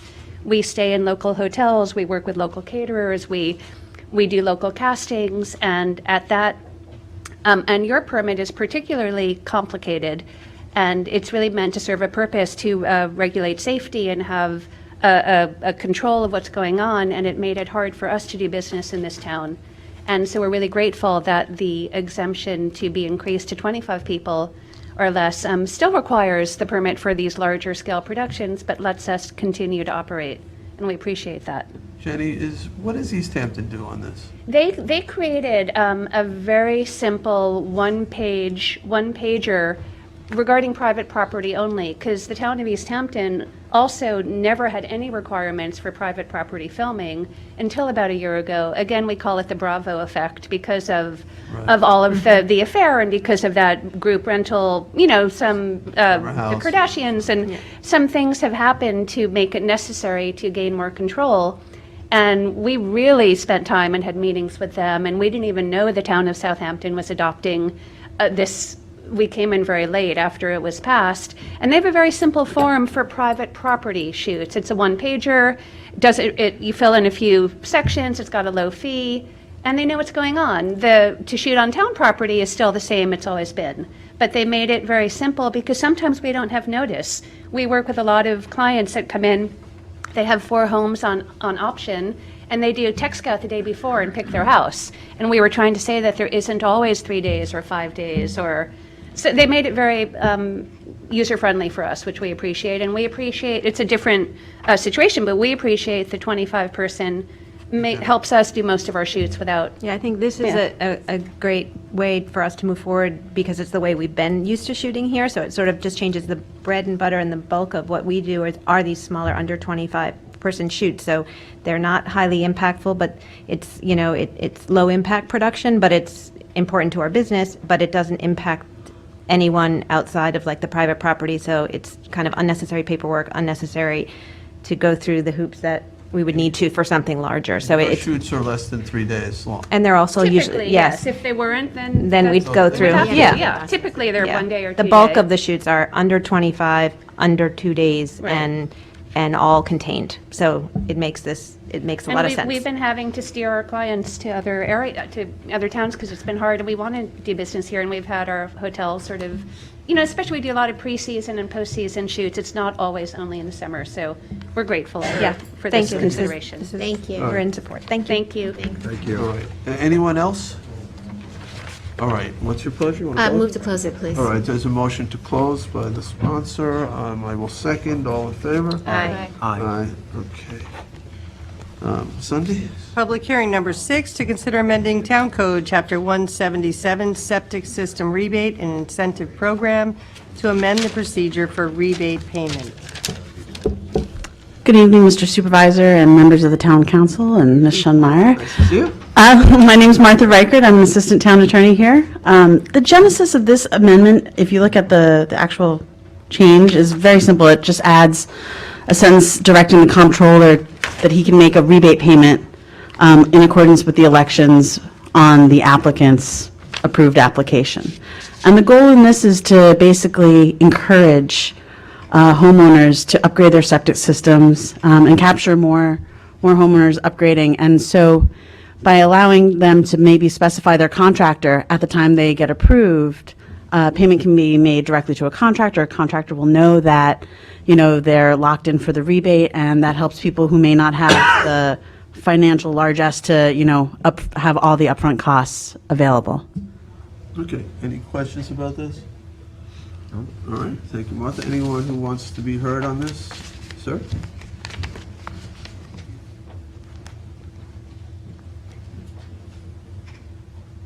Hello, Mr. Supervisor and town board members. Thank you for hearing me tonight. Chris Clapp, I'm a marine scientist with the Nature Conservancy. I serve on your Water Quality Advisory Committee, and I'm also the chair of the East Hampton Town's Water Quality Advisory Committee, overseeing their 20% CPF funds. And, this is not a problem that you're wrestling with alone. I've been working with the town of Shelter Island and East Hampton as to how to address the complication or the unattended complication that is a rebate, right? So there's two big challenges with a rebate program, as we have learned in the last few months. The first of which is it's actually a rebate, and you have to outlay the funds in order to get a rebate back, and the time lag in doing so. The second of which is that many tax professionals have found out that these rebates are now taxable income. So you could imagine the concern or the reluctance of a homeowner to take part in a program where it's voluntary. They don't have to rip up their yards to do this. They have to lay out money, and then come next February, they get a 1099 from the town, and they have to pay taxes on that money, which they thought they were going to get back. It certainly adds a little bit of reluctance into people entering into the program, not only just the inequality of people who might need the funds the most can't afford to lay out the funds in the first place. So, some of the best ideas that I've worked out with some of the other towns and other advisory committees was to have a direct pay program similar to the county's incentive program, but maybe not as complicated. So if it were a direct pay program where you had because there's two big parts in having a system installed at your property. You need someone to design it, and then you need someone to install it, right? So typically the manufacturer supplying the materials, works out those costs with the installer. So those are the two big chunks of money. Now, the county has a set fee, or they've negotiated prices with installers to get into their program. It's a really arduous process, both for the county employees as well as for the manufacturers. And that in itself has been a hindrance for some of those design professionals and others to take part in that program, is due to the amount of paperwork and the prices that they have to agree to. So I wouldn't suggest that you come up with fixed prices for things, but what people, those in my East Hampton Advisory Committee as well as others, felt was to put a $2,500 cap on design fees, design and permitting fees, have a registry of those design professionals. So anyone who wants to get a direct payment from this program has to register with the program itself, so that when a person comes in to fill out their paperwork and they get their eligibility form, they get a list of those people that have already submitted their W-9s and filled out some sort of registry form with the town, so that they're on, the good list, I guess you'd say. And the same would go for the installers. So the installers would also have to, very simple registry form, so that people then, when they get their eligibility forms, they could start researching whom they want to do this work. The third thing that has popped up in a lot of these early installations is there's a lot of ancillary costs that are required to do the work, right? So someone might have to move a propane tank, or they might have to pull up an oil tank and install an above-ground oil tank, or they might have to move their well, or they might have to move their neighbor's well.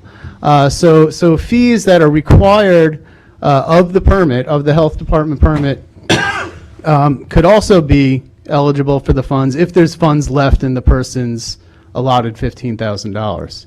30 seconds. And the method for that we thought was best was those extra funds would be in a form of a rebate, because they would be smaller than the two initial funds. And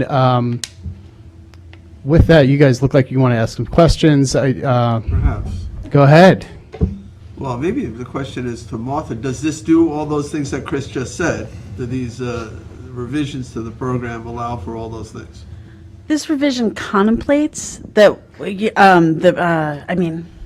no, this revision doesn't do all of that, because, simply put, it's a very complicated procedure, but this is a first step in allowing payments to be made directly to the contractor of the applicant's choice. Again, we also were cognizant of the tax issue, but on our application form, we're still advising, because it's the IRS, that, people should still consult with their tax professionals, even if they make their payment directly. We are, my office, the comptroller's office, we're in the process and talking with the county about how we can best maybe create our own local list of vetted designers and installers. The county has a list right now, and so, again, we want to make the procedure, we don't want to make it more complicated than it already is for a homeowner, but we do want to encourage having our own list of vendors that have been vetted by us, especially if we can encourage more local installers. Right now, a lot of the installers that are on the county's list are not from the area, so if we can encourage local business to be on that list, then that's something we want to do, but it's in development right now. So now, if a applicant, homeowner, chooses to assign that rebate to a contractor, we would not be obligated to send the 1099. Is that correct? Correct. We wouldn't be sending the 1099 to the homeowner. Right. I'll just sort of jump ahead and say that I've consulted with the Association of Towns. I've looked at a lot of the different laws, and there's nothing that would be contrary to local finance law from us doing this. Okay. All right, thank you. Other questions for Chris or Martha? Chris, yeah, last point? Thank you for the extra couple seconds. The last point is that is actual the payment to the installers and the payment to the contractors. These guys are currently, some of them are small startups, some of them are adding this business onto an existing excavation or cesspool company or something like that. But they're currently in a phase where they're actually working themselves broke if they have to wait more than 2 weeks to 30 days to get paid. So in some way, shape, or form, those payments need to be made in a somewhat expeditious fashion. I know procurement is always difficult. Is it being assigned to one entity or multiple entities? In other words, because it's going to create a lot of work for our CPF department and our controller's office if we have to give one portion of the rebate is going, let's say, to the engineer, and another is going to the manufacturer, and another is going to the excavator. So that's why I said, it would be best to create two short lists of things that you would do your direct pay. The person doing the design and the person doing the installation, right? Everything else would be on the homeowner, and then they could come back for a rebate if there's funds left in their allotted $15,000 or whatever their income eligibility, whatever their eligibility allows them to. So that would alleviate a little bit of that strain on the CPF office, and So there might be two it might be two assignments, and try and keep it to that. Do we have to do a separate resolution to address that issue? Martha? Can we just go ahead with what we're doing today and then come back and revisit that? That doesn't. One entity, right? The way the amendment is structured, it's whatever the applicant elects on the application form. So at some point, we'll revamp the application form, and we can allow for multiple assignments. Again, I researched that issue, and there was nothing that would prevent us from being able to do it. So I asked Mr. Clapp to come tonight because we've had this discussion, and there's a little concern with our CPF department that they're going to have an overhead that's hard to manage, because especially if they're going to be offering vendors, offering to pay vendors or multiple vendors, it becomes a paperwork issue, and they're pretty stressed as it is. So I just want to be sure that all our I's are dotted, T's crossed here on this, because there's already, I don't want to disincentivize people, obviously. I don't think any of us do, but there's also the burden back on the town in this regard. So I think it's important that he be heard and understood, and maybe I might ask Mr. Supervisor, we keep this public hearing open. At your discretion, Martha, if you want to include these comments, if there's something that we can do with this legislation now, it doesn't kind of sound like that maybe we can add and consider those comments. As a policy, we can do the elections, we can change them. It Yeah. sounds like this is broad enough to pass it now, and then you come back as a policy. What it does is it gives us the flexibility to design Right. the application And I just want to form be assured of that. with the 'cause CPF Mary office. Mary's the one who gets after me. Correct. And the application form itself was created by the CPF office, so it would be done with their blessing and their design in a way that facilitates the payment when it's at that proper point in the procedure between the controller and the CPF office. Len will look at that too. I understand what you're saying. I prefer to not delay it, just because I think there's some $400,000, basically, that is being held for people in these categories who are trying to put in these advanced systems. I want to see that move along. It's great that. Well, they're currently acting on what we have now. This would make a change only based on the tax issue, but there's the larger issue with the overhead too. The sooner we can get this in motion. And I don't have a problem The more with we that. can help people, but if it turns out that we do need to do further modifications, we can always do that as well, rather than Correct. delaying. Yeah, That would be my personal. we're making rolling changes, and I want to be sure that we're going to meet the original intent of this was the tax issue, and I think that's solved. Correct. But as a consequence of that is the overhead issue, and I want to get that solved as well, so, all right. Okay. Just a quick question. The design and installation, that's usually the lion's share of the cost? Yeah, so, some of the other things people seem to be requesting, particularly because there's free money available, either from the county or the towns, they start to ask for all sorts of stuff. They ask for shrubs that weren't there, they want their irrigation replaced, they want, they want a year's worth of laundry detergent, so I taking care of the two big lump sums, you can't make this stuff up, right? You're taking care of the two biggest lump sums to get the job done and to get it done quickly and efficiently, both from a government and from the private sector perspective.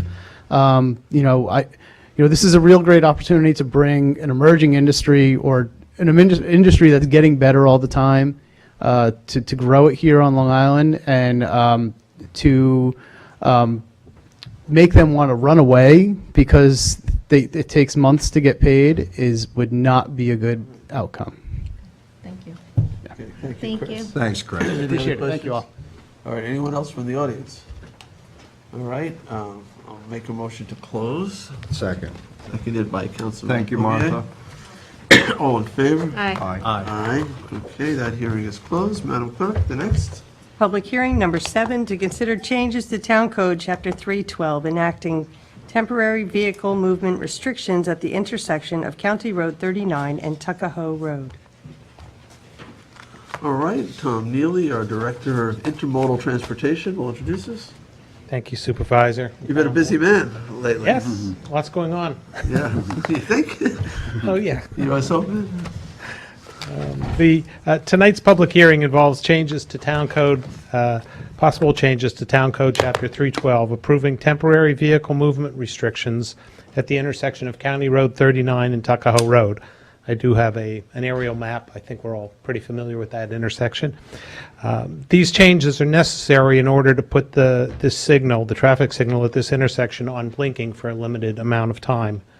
As we discussed in detail at last week's Town Board work session, these restrictions would prohibit left turns in any direction from County Road 30, in any direction on County Road 39 at Tuckahoe Road.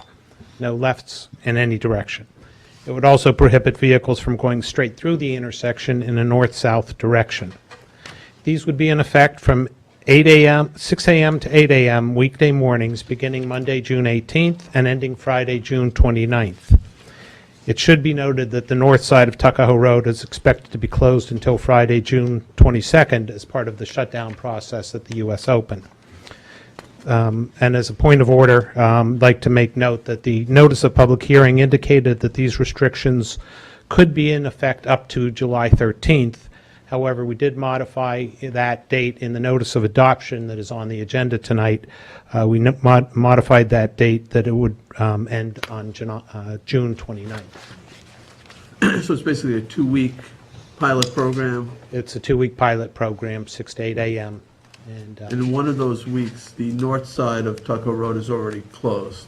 Correct. But the south side by the college would be open. The expectation now is that the south side would probably open on Tuesday, the 19th, as planned. We would put, as we did in previous times with this program, and currently right now you see out there, there'd be cones and barrels in the turn lanes to prevent anyone from getting into the turn lane and then realizing they couldn't make the turn. So now somebody wanting to come up Tuckahoe Road and head westbound, past the college and turn left, they would go to St. Andrews?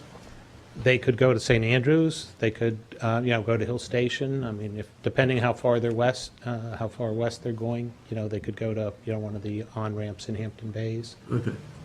So the Tuckahoe would be open, the right turn lane off 39 South would be closed. Right. Right now, it's going to be closed until June 22nd. Then No. the north side, it's reopening the last week of this program, if you will. But you would not be allowed to make left turns. You'd be allowed to make right turns out, but you would not be allowed to make left turns out. Now, you'd be able to go through the golf course though and make that right? Correct. Right. Correct. Well, you couldn't make a left from there? Right. Yeah. Right. You would not be coming south. You would not be able to make the left turn. Coming north, you would not be able to make the left turn. And east or west, you're not going to be able to make the left turn into. But you still can make the right turn south? You can make, coming south, you can go right. Coming this way, you can go right. Of course, you can make a right turn off of 39 onto Tuckahoe Road. So if somebody was coming through there and wanted to head eastbound, they would go to McGee and come out by the light? Is that? Let's see, if they wanted to. If they were going through the golf course and now wanted to head east. In the Either morning. way. Suggest they go either over to Tuckahoe Lane or they go to McGee. Yeah, Tuckahoe Lane's not great, but McGee's got a I mean, signal. it's legal. It's It's Tuckahoe. legal, but there's no light there, right? No, Tuckahoe, McGee, I always recommend with the signal is always, I think, the best option, but. Right, right. Right. Most people who are heading eastbound are heading from points west. They wouldn't be coming that way anyway, but there might be one or two. Right, and they do, they do have a couple of options. Also want to make clear that you can't go straight across when both sides are open. Right. Because just like the left turns, we don't want vehicles crossing moving traffic when it's in the blinking mode. Right, so again, so if somebody was heading north and wanted to go straight across, they could go to St. Andrews, do the loop around, under 39, and then make a right, and then turn right again. Right. So, Yeah, most is, even the fire Correct. trucks get through, except for, I think, the larger ladder truck, they can't get through, but most trucks can get through there. yeah, most can, but not all. There are height restrictions both on Hill Station and on St. Andrews. But again, you have other roads, Tuckahoe Lane, you have McGee Street, Right. and to the Again, this is west. 6 a.m. to 8 a.m. 6 a.m. to 8 a.m. for just that 2-week period. Okay. All right, thank you, Tom. All right, so, see if I have any cards. I don't have cards. It sounds like there might be some people in the audience who want to weigh in here. Mr. Ding? I have you not on a public hearing, but on a general public portion. Oh, no, I do. You just didn't, oh yeah, public hearing 7. I got it. There it is. Thank you, Mr. Supervisor and the town board for letting me speak. Before I get started, I want to applaud you on the Lobster Inn. If you choose to purchase that, that would be a great thing for the use of the CPF money, and also the land waterfront in Sag Harbor. Brilliant use of the CPF fund. Your other ones, not so much, but these two were perfect. Now, with this testing... We, by the way, are noticing a public hearing for the Sag Harbor one tonight. Oh, you are? Yeah, well, the public hearing won't be tonight, but we'll be noticing. Oh. We'll be passing a resolution establishing a time for a public hearing on purchasing those lands in Sag Harbor. Terrific. Don't count that against James's time. Okay. Concerning this Tuckahoe Road issue, there are only 3 traffic light egress to County Road 39 that you can do safely. You cannot enter County Road 39 safely via Tuckahoe Lane. You're trying to cross 2 lanes of traffic plus the turn lane if you're going east, and if you're trying to do the same going west. The same thing going at Hill Street, Hill Station Road, as well as Sabonic. This has been operating in this fashion forever, since they put traffic lights on Tuckahoe Road. There is no need to do any changes to it now.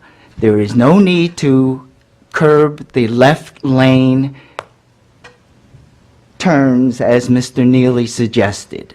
Absolutely none. And if you want to go across the street, County Road 39, from north to south, you can go onto Montauk Highway.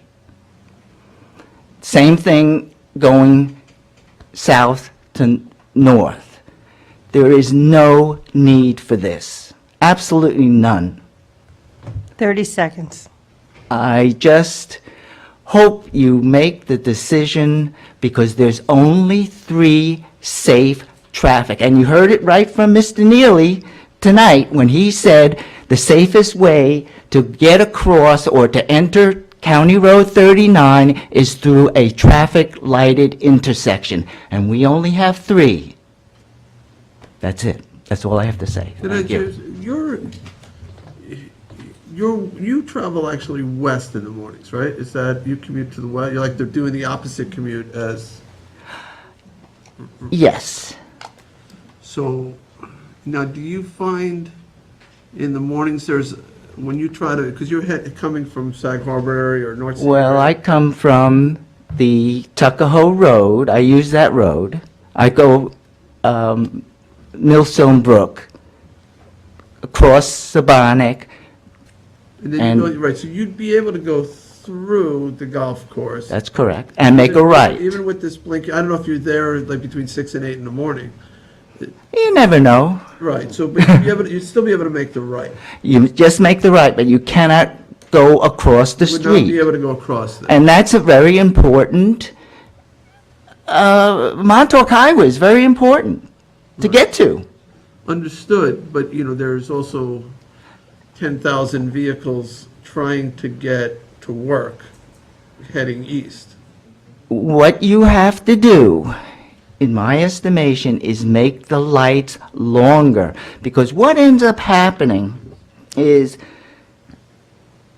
people sit there, and then the light turns green, and they still sit there. And then these big lumbering SUVs take their time getting off the line. So 3 cars get through, and you're stuck for 3 lights. If you make the traffic lights a little bit longer going east and west, you have that flow of traffic constant, because now people are in motion and they're going. And if you want to try to solve all this traffic problem, then people are going to start entering a County Road 39 further east, and they're not going to travel the back roads to get to Tuckahoe Road, McGee Street, Sabonic. They're just not going to do it because they know it's faster to take the county road if you make the light a little bit longer, so they're going, not stopping, because when you stop, stop, it's like they're not going anywhere, and then people block, they turn on to the... You have a lot of these big trucks that are hard, they have to gear. Right, a series of, exactly. But the idea of keeping the traffic moving, that is what's behind this pilot program. The blinking light is basically, ultimately, keeps everything moving for those 2 hours. And, maybe by, 8 o'clock when it goes back to cycling, green, yellow, red, by then a lot of the traffic has gotten through. At least contractors know if they want that, they've got to get through it by 8 o'clock in the morning.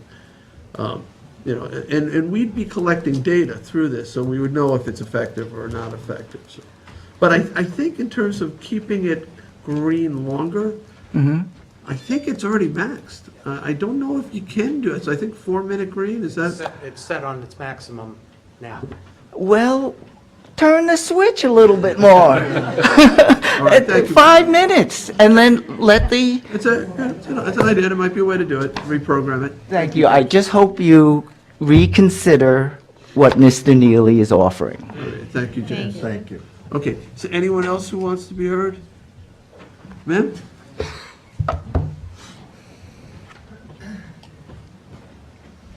Hi, I'm Cindy Marin, and as a former camper, I just want you to consider, and you need to notify, because campers leaving the beach, most of them are going west. How are they going to get there? They can't do St. Andrews because they're too high. They can't go up to the end where the canal is and get on because they're too high.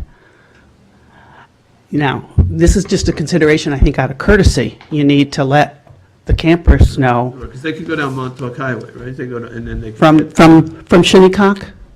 Oh, you're saying campers not from Shinnecock? I'm talking about No, Shinnecock. campers coming from Shinnecock that are ultimately want to go west. Right, they could get onto Montauk Highway, not Route 27, Montauk Highway to Hampton Bays, and then they could get easily on. No, I'm saying when they leave the campground to go back west. Yeah, I think that's. all the way through Hampton Bays? They'd have to go down Main Street, Hampton Bays. Not, they wouldn't have to go down Main Street. Yeah, they do. Where would you go? Or was it North Road? No, it's a low bridge. Too high. That's a low bridge there, too? That's a low bridge. That can accommodate most trucks. We'd have to know the specific heights you're talking about. Well, I'm not against it. I'm just saying, out of courtesy, you Yeah, need let to them know. let the campground, because most of the campers in Shinnecock are from the west, and they have to leave usually by Monday morning. And what time do they typically leave? Pardon? Do they leave in that 6 to 8 a.m. window? Yeah, because you have to be off the beach at a certain time, too. And generally, if they're going to work, they Is want that to... early? 6 to 8? Yeah, they leave early. I'm just saying, I'm not saying no to the plan. I'm just saying Okay, no, it's a you good need to... consideration. You know, we could potentially provide some notification at the county park to campers, a sign. It's just during these 2 weeks. Right. Anyone else? Ma'am?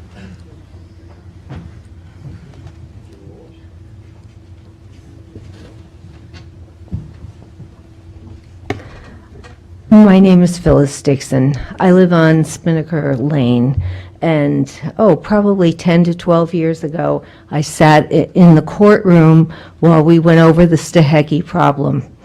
And he was fined. And by the way, may I back up a little bit? When we bought our land there, Marty Gilmartin, whom we've known... Is this about the blinking light? No, I thought you said No, it's you still on the wanted... blinking light. I'm sorry. It's coming up. I was waiting for this Stehecki connection. So, and, I just want to say one thing, because, when one speaker spoke, Tom, they said something about solving the traffic problem. Right? We're not going to solve the traffic problem. All we can do is make it a little less worse. Trim a few minutes here, a few minutes there. We found blinking the light in Watermill, which not everybody loves, but that did, cut that section in half in about 8 to 10 minutes. If this saves another 10 minutes, that's 20 minutes a day times 5 days a week. That's 100 minutes. So it's people's lives.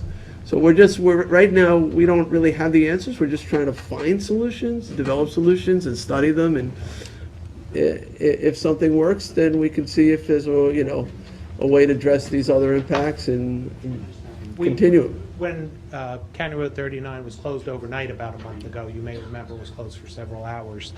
We did address the alternate routes for trucks. I don't have all that information with me right now, but we were very careful to, make sure that all vehicles had a way to get in and out. I can certainly go back over that and go over that with, Mrs. Barron and make sure we're sending them in the right places. Experience also has shown that some of the construction traffic will subside after July 4th holiday. People are rushing to get properties ready for the summer season. A lot of other people, nurses, they're still going to be in that traffic, town employees, but some of the construction hopefully will subside. All right. Thank you. Any other questions for Mr. Neely? Not a question, but certainly a comment. For me, I support this, and we're trying to entice people to stay on the main roads. We are getting a lot of complaints from our constituents about trucks and commercial vehicles and people moving out who are taking neighborhood roads, and it's not a small amount. It's significant and it's dangerous. So we're trying this for a couple of weeks. Right. Yeah. And thank you. And the county did take some measurements a couple of weeks ago, trial runs, time runs, and they will take some beginning again on the 18th for, probably And I know, another though week. it's not related to this public hearing, I know the police department and the county and yourself are working on all sorts of little modifications to help in the US Open. We've had some bad westbound traffic in the afternoons on Hill Street. Eastbound was very tough yesterday. The police last night made some adjustments on Montauk Highway. We have found, looking at, various video footage and talking to an awful lot of people, that a great many people seem to have gone down to Montauk Highway yesterday to avoid County Road 39. So we've made some adjustments, one of which is both the police department and my office were telling people, go back to your normal travel route. If it's County Road 39, take County Road 39. Well, also, Montauk Highway, take yesterday, Montauk the Highway. way that buses were entering County Road 39 was problematic because it was constricting a lane. Right. They're changing that. That's correct. That was changed today, I believe. Right. Yes, Hopefully that was. County Road 39. That was changed. And I think when County Road 39 backs up, people start jumping off to Montauk Highway and every other street that they can get to avoid it. So hopefully, we'll get reports. Hopefully things were better today, a little bit. They seem to have been a little bit, better. But again, as That's you the said, westbound we're traffic. tweaking some things. We had some conversations with the village today. So, and again, at the police over at the operations center, there were a lot of. No, they're working really hard on things, right now on this. All right, thank you, Tom. Sure. All right. Anyone else on the Tuckahoe Road light hearing. All right, I'll make a motion to close. Seconded by Councilman Lofstad. All in favor? Aye. Aye. So that is closed. So we move on to number 8. Madam Clerk? Public hearing number 8, to amend Town Code, Chapter 330-10, Table of Use Regulations listing pre-existing marinas and boatyards as a permitted use in residential districts, and to designate the expansion and renovation of pre-existing marinas and boatyards in residential districts as a special exception use. Good All evening. right, Janice Scher, our Assistant Planning Director. Right. Did I get that right? Only been here 3 years. Thank you. We are here in a thematic relationship to everything that's going on, which is very timely. This amendment that is being proposed comes out of the Southampton Coastal Resources and Water Protection Plan, which I have my copy that's always attached to me. And this, you might recall, is a document that we spent a lot of time on creating policies about water protection, management of our heritage, our cultural resources, and how all that works out with the code. One of the recommendations and things that we realized when we were working on this plan was in relationship to marinas. So we have a resort waterfront business zoning district, which is a commercial district, and there's marinas that are existing in those districts, and we're not talking about that right now. What we are talking about in this code amendment is there's about 15 out of all the marinas, which we count 42, and 15 of those are existing from long ago in residential zones. And because they're there, a commercial marina in a residential zone, they're classified as a non-conforming use. And our code says non-conforming uses should go away over time. We want to eliminate them. But your policies say you want to keep water-dependent and water-enhanced uses and foster those things in the town and retain these businesses and recreational uses in our relationship to the water. So this code amendment, what it does is it says those 15 pre-existing marinas who are lawfully existing, who have certificates of occupancy, would no longer be an X in the code, they would be a P. So therefore, that takes away the status of nonconformity, which takes away the problem of wanting to eliminate them. So the next question is, well, what do we do if they want to do something else? Well, then we also added some special exception standards for protection because those uses are still existing in these residential areas, so protection based on, transition yards, setbacks, buffers, fencing, all that sort of thing, for anybody that wants to do anything additional. If you don't want to do anything, nothing changes. It's all the same. It's just it's a nuance in the code that's something that we need to rectify. But if the marina that's existing in a residential zone wants to upgrade or do some other type of work there, then they would have special exception standards that to go through the planning board process as a regular marina would. Of the 15, do you have any idea just how the sizes of them, would they run, are they? I do.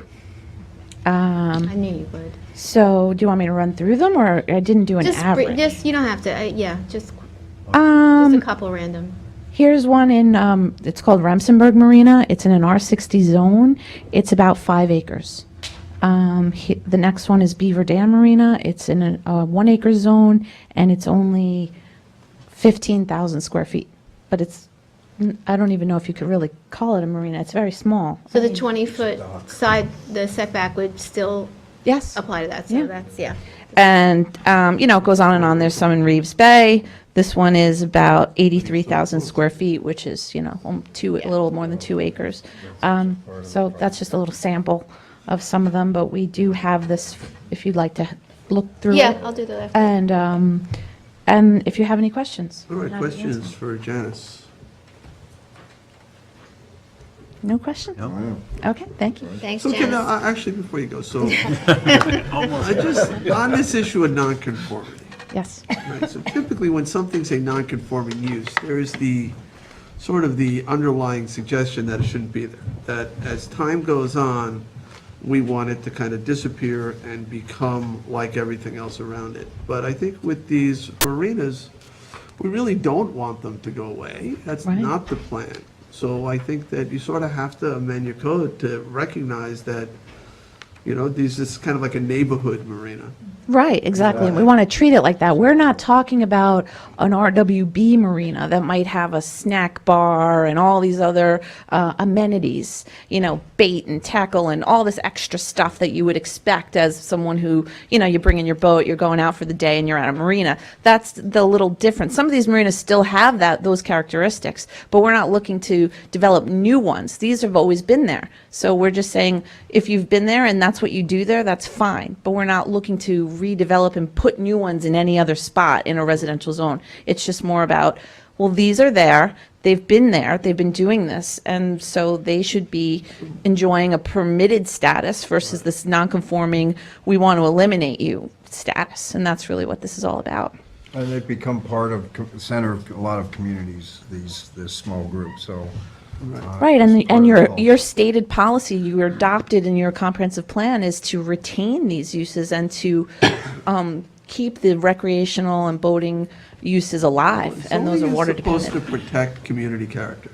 Right. And so this is part of the community character. Absolutely. And even there's been talk of even CPF purchasing certain ones for that reason in other ways. So it's it all works out in the same context. Okay, thank you, Thank you. Thanks, Janice. All right, anyone else? Oh, I do actually have a card on this one. Jeffrey, is it Strong? Strong's Marina? Good evening, Supervisor, Town Board, thank you for having us. So I'm here to speak in support of what's been proposed here. We're a fourth-generation marina family, Strong's Marine. My son is here, as well as Jessica, our general manager of the Southampton Marina. I also happen to be a board member on the National Marine Associations, as well as an active member of the local association, Association of Marine Industries. And the trend that you've identified, or the concern that you've identified here, is absolutely a huge trend and, in our opinion, a huge problem countrywide. And the problem is, as a business owner in a non-conforming small use like this, bank financing is very difficult to get. It becomes a lot of similarities. So I have a lot of friends who are farmers. You know, when you have folks who move in next to a farm and all of a sudden, you know, why are the tractors running, and, you know, that whole scenario. So nobody's looking to make their business more of magnitude, but we want to be able to stay viable and not have to succumb to the pressure of, okay, this is becoming too onerous. I could cash out and put a couple of homes on the property, call it a day, but we're fourth generation marina people. We don't want to do that, but that pressure is immense. And I'm not talking about just, you know, for us, but for our local industry throughout Southampton town, and it is definitely a national trend as well. So we're very much appreciative that the town is considering it, and we're always there available to help in any way if we can. Thank you, Jim. Thank you. Anyone else? It's the only card I have. Going once, twice, yes. Sold to the woman in the back. No, No, this is not on. Still on. Are you on this hearing? We're still on this hearing. Getting closer. I will. She was a little more hesitant. I promise, I will let her speak. But we have we actually have a You're record. gonna wear her down. We have a record on a particular public hearing. So I will make a motion to close the public hearing. Second. Second by Councilwoman Scalera. All in favor? Aye. Aye. Okay, so now we get to public portion. That's the last of the hearing. Right? So should I take her first? Absolutely. Does anybody object to taking her first? Come on. All right.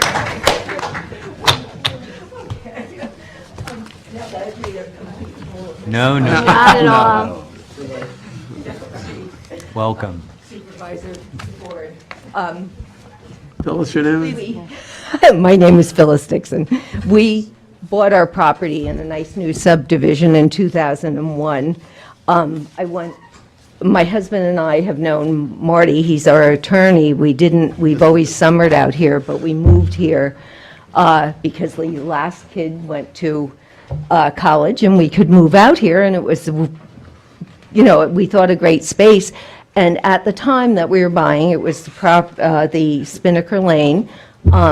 Marty was our attorney and explained to us that this had been a former village dumping place, but that it was closed, and it was now zoned as a tree farm, which we verified, and we thought that was fine.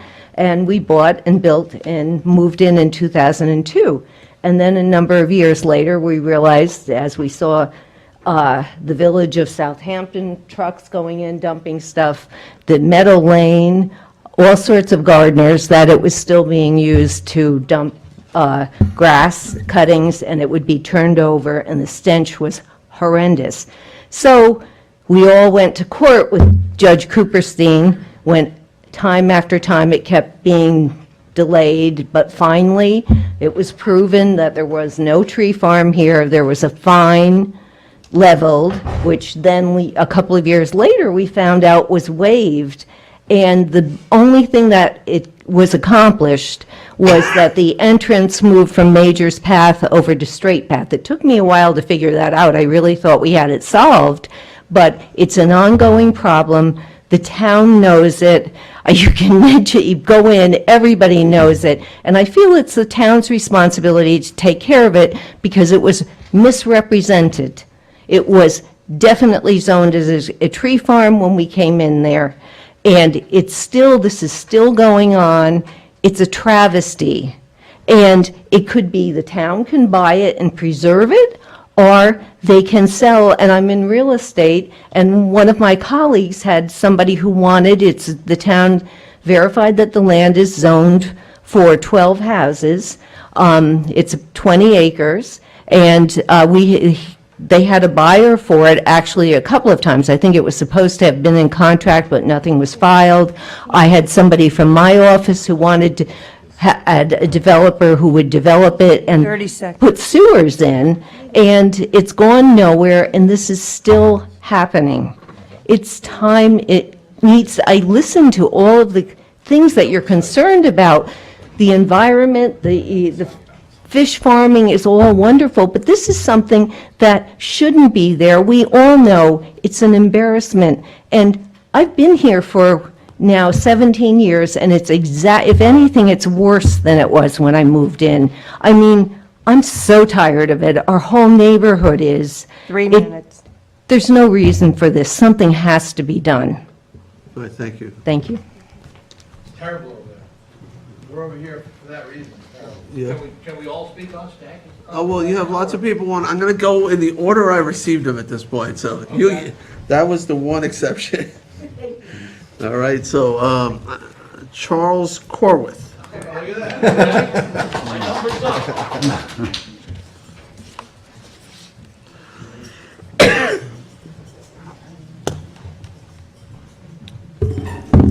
Good evening, Board. I'm here to speak about the same problems. I don't know who this young lady was, but she's a little aggravated, and so am I. I bought there in 2004, right on Straight Path. At that time, the entrance was supposed to be, his address is 1205 Majors Path. Since then, it's grown and grown and grown. Since now Sand Lane is closed or in a lot of problems, where do you think all landscapers are going? They're all going there because they have no place to dump their stuff. It's all day long. 18-wheelers go in there. He's making mulch and selling it. They're paying to dump their clippings in there, and he's mulching it, turning around and selling it. There's probably $500,000 worth of equipment in there doing this stuff. He's got giant mulching machines, 2 big excavators, multiple tractors, and day in, day out, this is what's going on. He picks Sunday mornings to turn the mulch. You can't sit out on your deck and have brunch because the whole neighborhood smells like manure. I went through a lot of stuff on the internet. I'll give this to the town attorney who was here before, Richard Harris. He's here still. He's here. Oh, he's hiding from me. We're all listening to what you have to say, sir. I've called the building department. They say there's no COs or anything issued for that property. So how was he running this business out of there? That's from your current building department. I spoke with Mr. Harris. I spoke with Mr. Throyd. He did have someone from code enforcement come down here a couple days ago. I don't know, they were going to try to get into property. He throws them off. I met with the DEC. He threw them off the property 2 times. I have their business cards here from the DEC guys. What has he got going? I called the DEC hotline, made a complaint there. Mrs. Lofsted here was very helpful in helping me out, but she didn't get him to stop. I dealt with Officer Rockefeller from the DEC. He was the last one there. Ken Glogg. We've been through all these people, and the North Sea CAC has been doing this for, they said 20 years, complaining about him. Why can't he be stopped? We have to put up with this every day? The trucks go in there, it said call the police. I call the police, they come down, they say we have to let the trucks go because they're doing a local delivery. It's a local delivery to a business that's not supposed to be there. And his entrance is 1205 Majors Path because that's a commercial road, but he closed that years ago. Just 2 months ago, he opened it again, but it had been blocked off with bulldozers full of dirt for years. What else? The place is, it's just going on too long. There's a gate there, I think I noticed, The right? gate has been opened again now, but no one uses that driveway. They all come down straight path every day. And every landscaper, I've got pictures of dump trucks going in there. I'd love to show you if you had time to look at some, I have drone pictures of it, taken from my property, what goes on in there. I don't think you realize what a big operation it is. That's true. He had piles, and he's got friends someplace. As soon as the DEC guy came and he says to me, look, we got to calculate the cubic yards in those piles.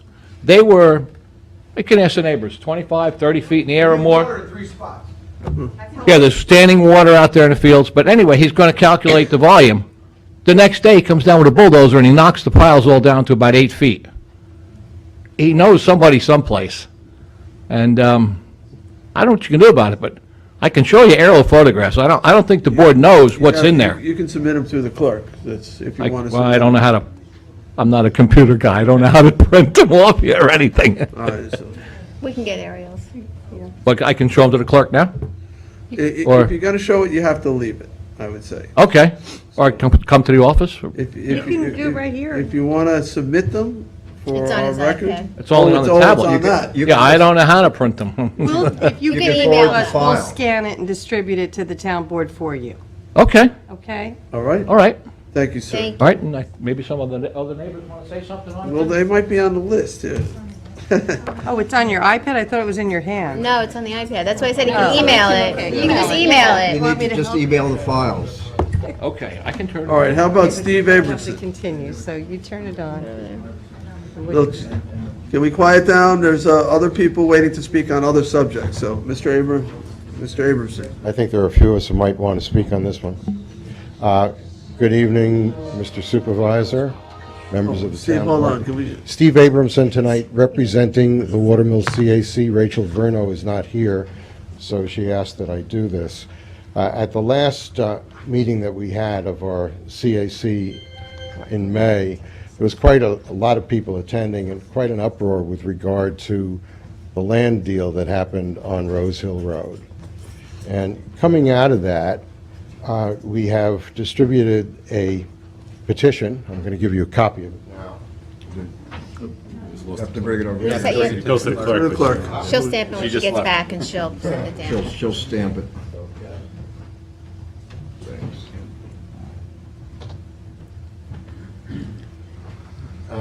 This petition was just started to be circulated, calling for this deal to be undone.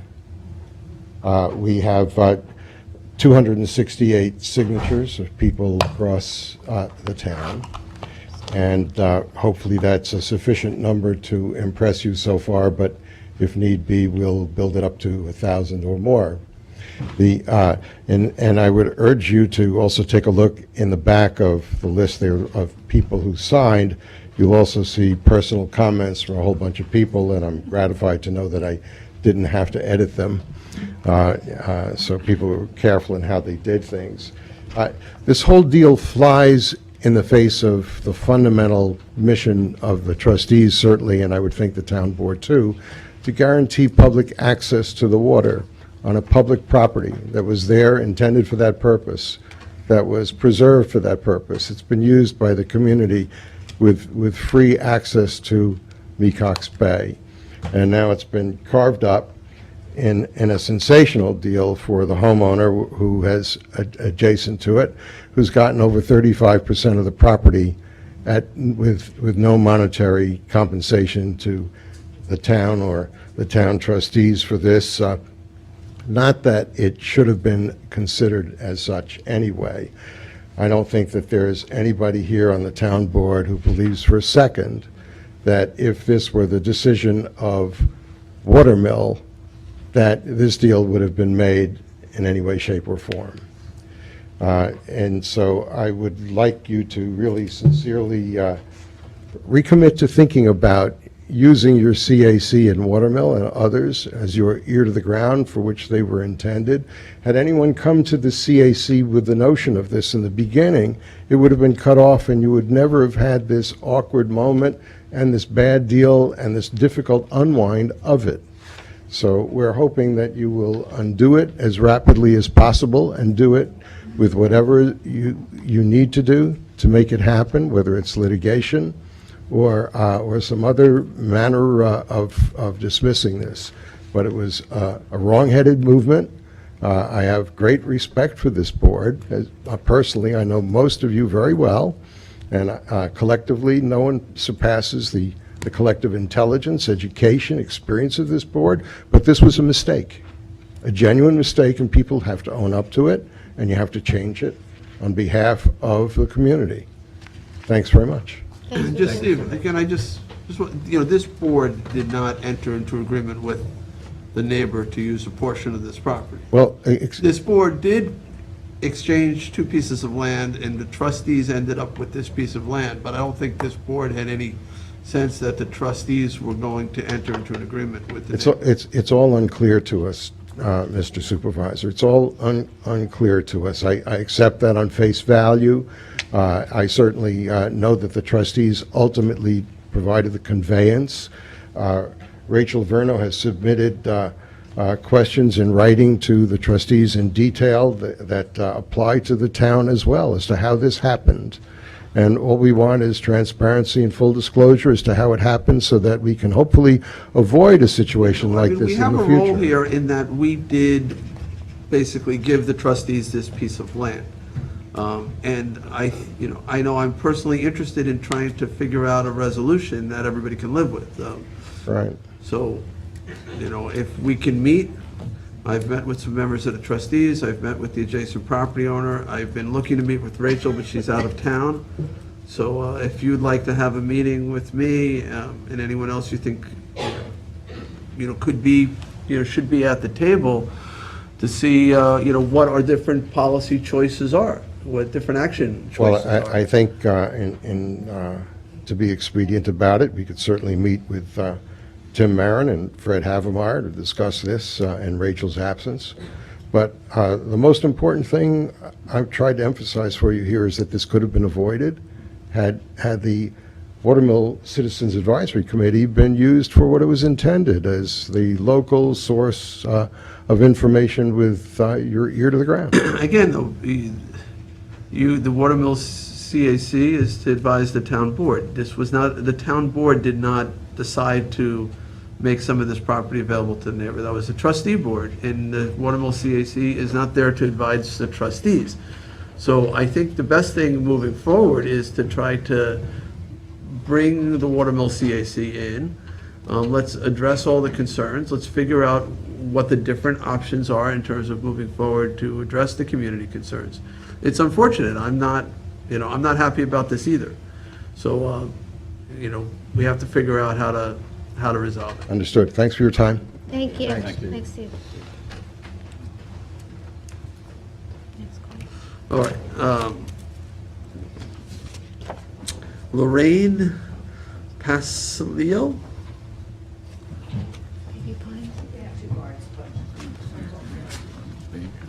You guys Is Chrissy wanna come coming up together? with you? So 2 for 3 minutes?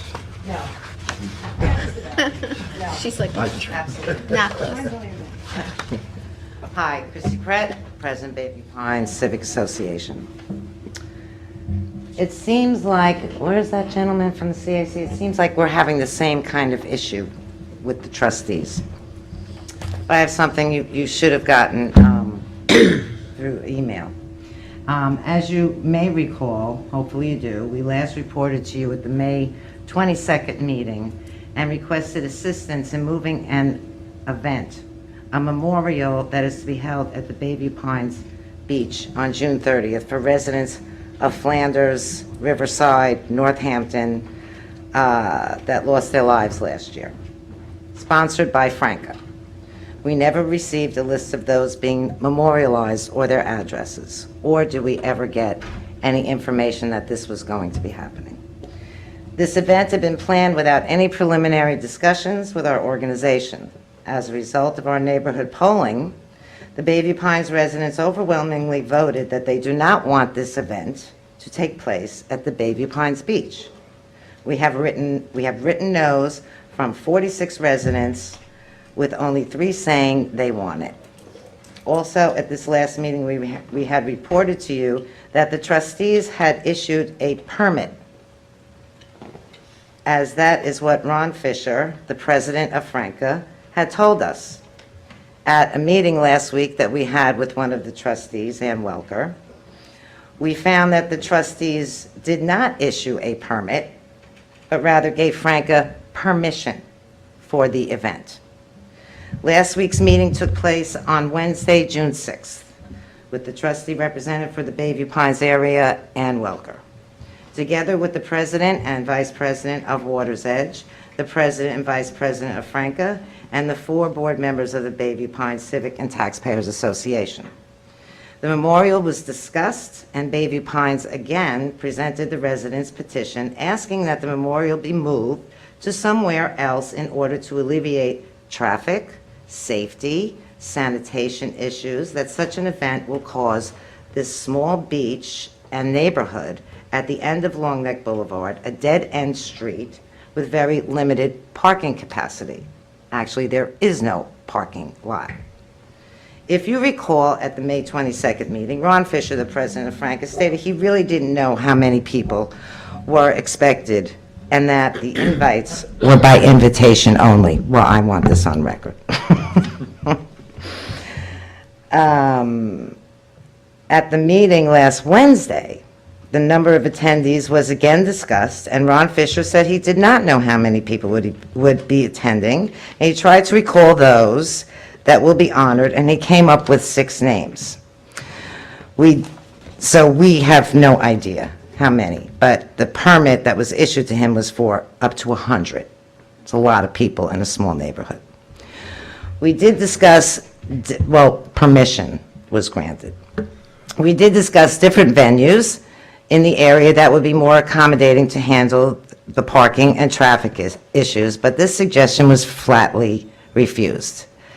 Franca refuses to provide one reason why another venue, another public area, Riverhead, Flanders Memorial, Wildwood Lake, Iron Point Park, that was just redone. He said it's beautiful there, so he said that would not, none of those places would work. At the conclusion of last Wednesday's meeting, it was decided that Franca would request all invited to RSVP. Although Ron stated even if he had a list of people who RSVP'd, he would not turn anyone away on the day of the event. The meeting did not resolve any of the concerns the area residents have with the parking, traffic safety, or sanitation conditions such an event will have on the beach. The meeting did bring to the trustees' attention that there are 2 very active civic associations in Bayview Pines and Water's Edge, and that there is a big issue in regards to their assumption that they have the right to give permission to hold a public event at a beach where many residents have deeded beach rights with no town permit. The next day, the event was publicly announced in the Riverhead News Review, June 7, 2018. 30 seconds. I'll quote the article. It says, "On Saturday, June 30th, there will be a candlelight memorial service to honor and remember all the Flanders residents we have lost over the past year. If you have been touched by the loss of a loved one, join us from 7 to 8:30 at the beachfront property at the end of Long Neck Boulevard in Bayview Pines. You're welcome to bring pictures of those you lost. Franca lost a member who will always hold a special place in my heart. Pauline Sandman, we know her. She was very special. Always had a smile on her face. I know many of us will miss her dearly." So Franca refuses to acknowledge the many issues holding such an event has for our neighborhood. Now that the event has been announced to the Riverhead public and for anyone who has lost a loved one to attend, we are even more concerned with the overwhelming and overcrowding safety of our residents on the very big weekend, the Saturday night before the 4th of July. We are again asking that this event be moved, or at the very least, that Franca be required to pursue a permit and insurance in order to hold this event, as we believe is required for other large public events in the town of Southampton. The procedures for the permit application are important because we believe the application must include a traffic and parking plan, as well as providing notification to the police and area emergency departments.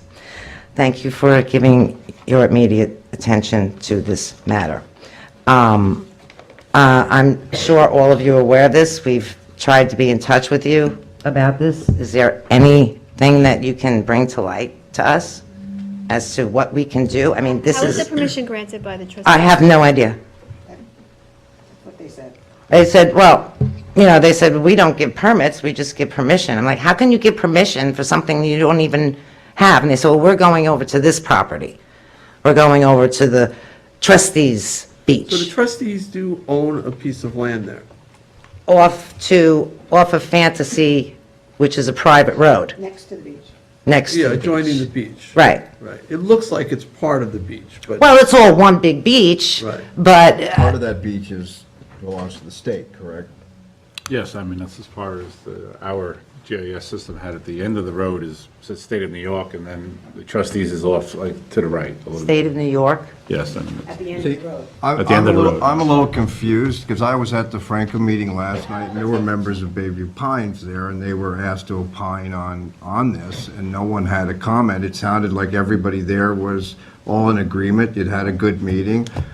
So Well, I'll tell you I'm what happened confused by at this. the meeting. We did have two people there because we wanted to Lorraine, know can you what... just give your... I'm sorry, I'm Lorraine Vicelio. I'm the Vice President of Bayview Pines Civic Association.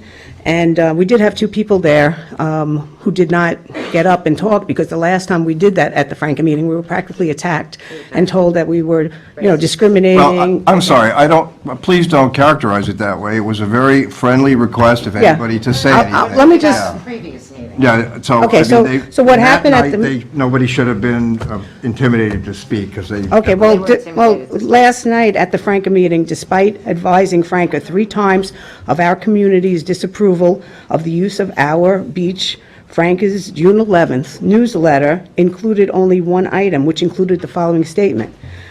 This was just yesterday. Our candlelight vigil is coming along nicely. I spoke to Bayview Pines Civic Association at their April meeting, and the entire room supported our event. He doesn't say they don't say anything about the 3 other meetings that we had in between.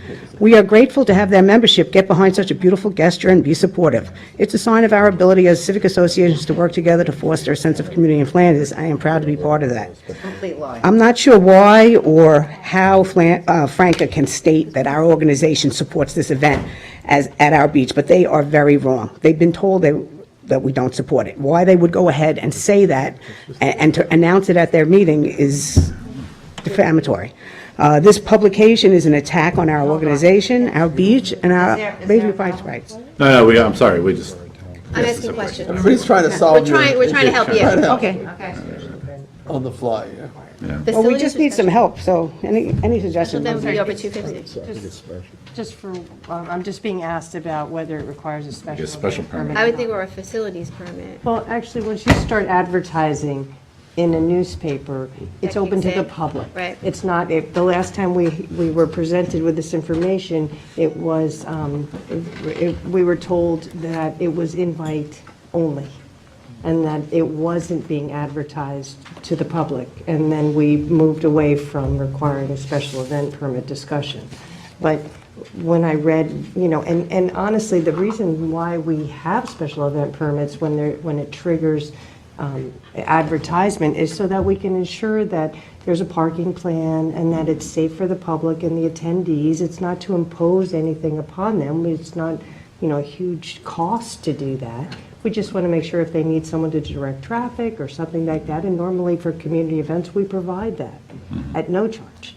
So, and we were told that that was not the case. And so when I saw that it was advertised, I did bring an event permit in the event that I could pass one on, because we always help facilitate the filling out of these permits, and we try and, expedite them when they're last minute. So, I'm just not quite sure, my office is here, they know where we're located, and we're happy to help. So that's a town board decision now at this point as to whether or not, Yeah, I we mean, need to reach out other to them than and bring them in. the lack of communication, which is just kind of an issue that I'm sorry exists and hopefully will improve over time, however it is.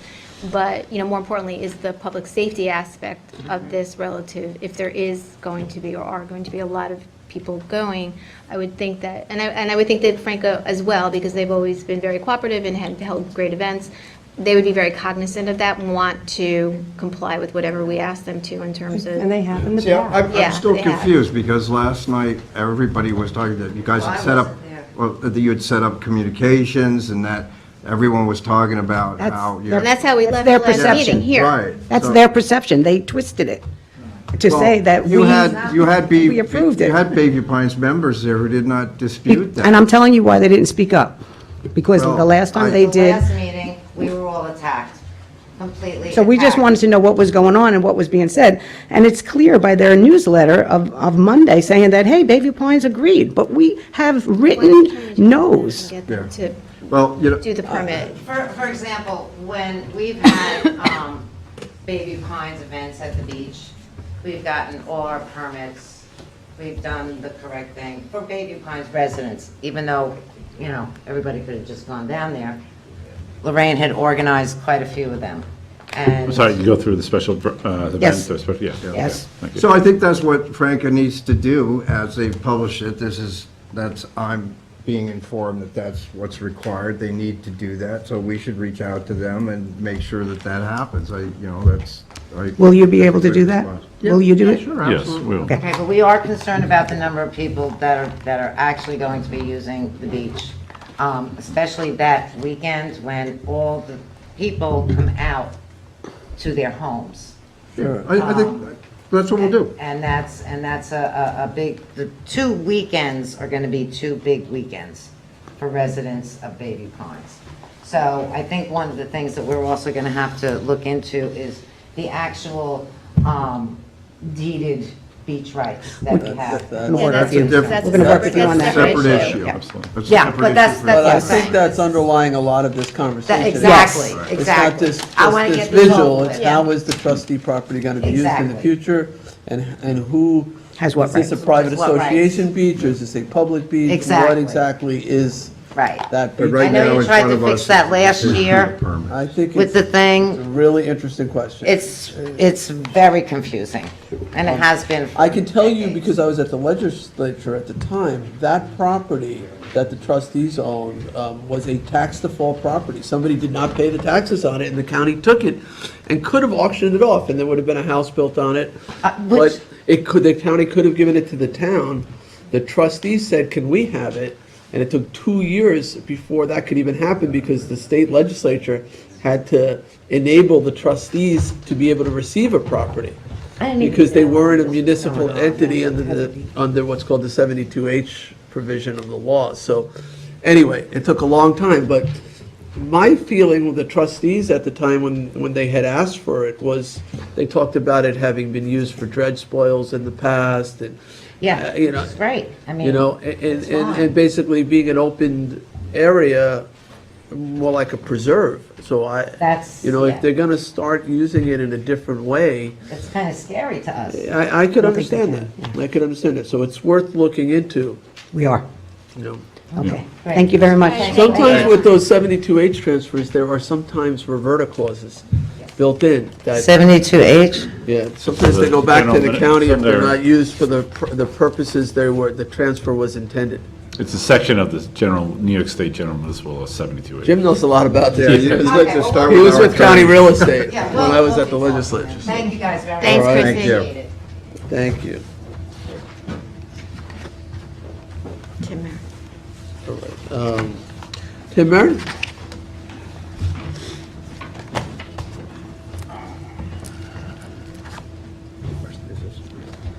You can have one. Pecan. I'm here to speak about 475 Rose Hill Road, which was previously known as Waiting Place Lane, L-A-I-N. And that was back in the 1700s. In 1600s, Waiting Place Lane was used as a major highway between Southampton to Watermill, down Halsey Lane. Rose Hill Road did not exist.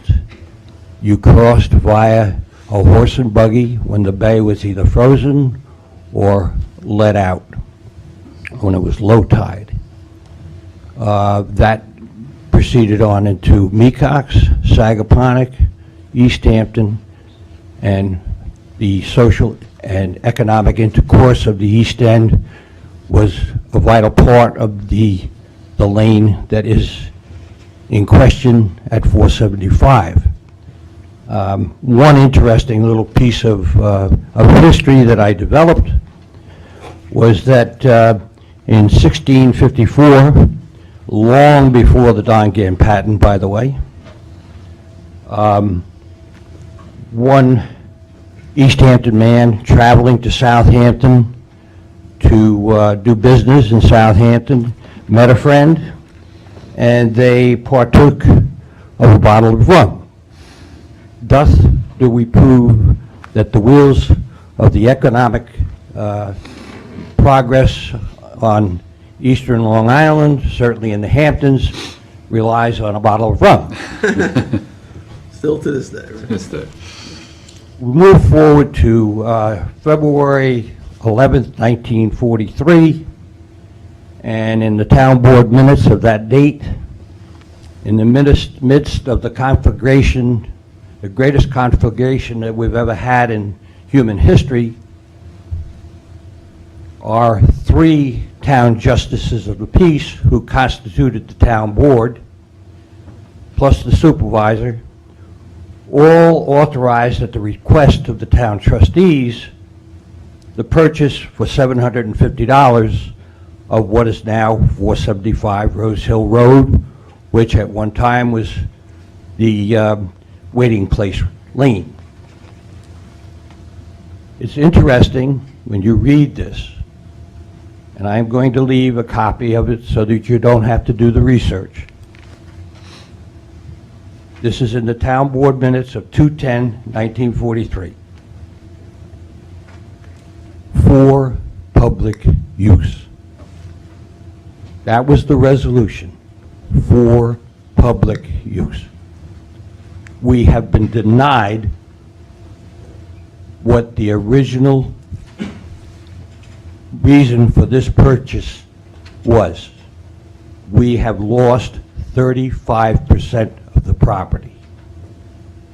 Basically, everybody, not just the community of Watermill, but the town of Southampton, the residents of the town of Southampton have lost this property. We want it back. 30 seconds. Thank you. Thank you.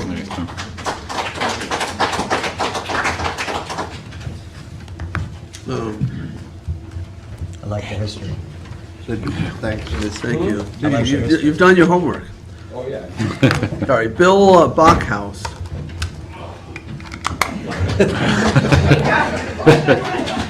All right, we're going back to Sheheki, right? Steheki.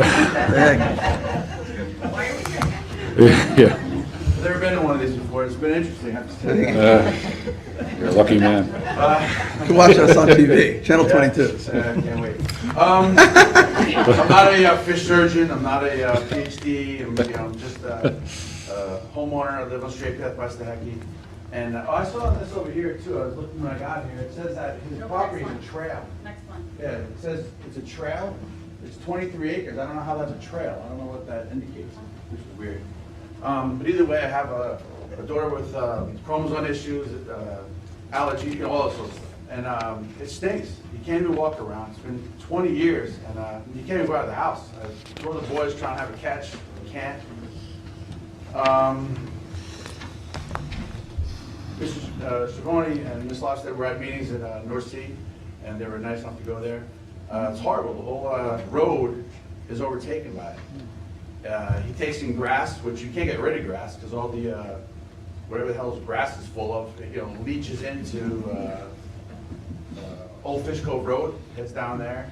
It's horrible. I mean, there's trucks come in and out, landscapers come up, park their trailers on the road, bring their trucks in, come back out, block the road. Mr. Cora said, he calls the police, he does this, he does that.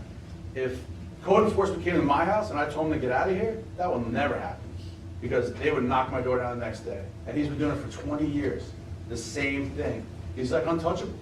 How it's been going on, and if anything, getting worse, is, I just don't see how it's possible. I mean, eyes have to be open. And it's not a new thing, it's been a consistent thing. There's a guy there lives there on a trailer. He has no water as far as I know. Guy lives in there on a trailer. He says it's security. I don't know. I don't know what's going on, but just needs to be checked out. And as far as the entrance, also it says no trucks over 10,000 pounds, local delivery. If he doesn't have a business, there's no local delivery. Just drive right past. That's a residential spot. If he wants to have an entrance, it should be on Major's Path, which is a commercial area. And the whole thing just needs to be checked out. And again, how can the DEC everyone gets called, and he just tells them to go away? How can you just tell them to go away? I hear your frustration. And it's constant. It's never ending. The town attorney is here, and the attorney assigned to code enforcement is also here. Is there anything you want to say? We might not be able to put everything onto the record And here. if I can ask also, what even is that product? It says a tree farm has 10 dead trees on it. Other than that, Let Mr. Harris weigh in here. That's because it's Tommy Stahek, and he gets what he wants. it's unbelievable. It's like magic, man. There's no way it's like. I'll say what I can without messing with the prosecutions that we're in the midst of now. We've been in touch with the DEC as well. I haven't had that much luck either with them. We do have a prosecution ongoing right now. I can't disclose details about it. We're also in conversation with Mr. Stahecki and his attorney, what I understand too, from a planning perspective. Our code enforcement officer is speaking with Mr. Stahecki about, at least in the meantime, moving the entrance over to Major's Path. I don't know how that's going to go, but they're going to try that But even if he too. does that, which is great, there's no change on the property itself. And also, it's for sale. I mean, why isn't Southampton, it's 23 acres, it's beautiful. I mean, it's ready to go. Town preservation money, I don't see a better spot than to buy. Just put it out there. I can't answer that I'm question. just I'm the throwing it out there. prosecutor. I'm talking to whoever wants to- I don't have that money. Yeah. I'm suffering just to live there. I've You gotta pay, I work, I break my I've butt spoken with with a lot of Charlie people. Corwith a few times, but we just spoke Charlie's again awesome. about He has this. great. He has the whole. Yeah, he's given me a lot already, His own footage, and unbelievable. You guys see, it's like a factory back there. and he actually gave me Would you another let idea. Mr. Harris just finish his comment? I'm sorry. That's okay. No, you got the floor. I'm done. Yeah, so we are working. I don't want to give you empty promises, but I can't give you that much detail as to the investigation that we have going on in the prosecution. But yes, we are working on it. And that's what you I can want. call me anytime. I'm happy to discuss it more with you. I just can't do that much in a public setting. I understand, and I'm grateful for these guys to come to meetings. It was awesome, that just to see them come and care, because it's not a one-day thing or even a year thing. It's never ending. And again, you can't take these materials. He doesn't have the business to do that. Like, you have to have permits and liabilities, and the landscapers are running rampant. So. Are you saying it is for sale, though? Huh? It is for sale, yes. And they found battery acid in the water. Well, that's what we heard. I don't know how true that is. But Right. Well, there might be issues with it got tested by DC supposedly because he was going to sell it to somebody. And anything we buy I don't know. is always subject to environmental audits. Right. But I mean, we it's a also great have lot. we have a committee that would look at it, review it. Yeah, I mean, we'll make it known to the head of that department. It's for sale. He's ready to get rid of it. So. Yeah, it may not qualify, there's a whole bunch of reasons. It certainly is, but he said he got it cleaned up, spent $250,000 to get the DC to, say okay, but, what you believe, what you don't believe, there's a lot of this going on. Okay, thank you. Thanks. I just, I think it's important that you understand we are not, do we ever look the other way? There is no one who's above the law, no one, we're going to do our job. If somebody is violating the town code, we will address it. Thank you. All right, Frederick Havemeyer.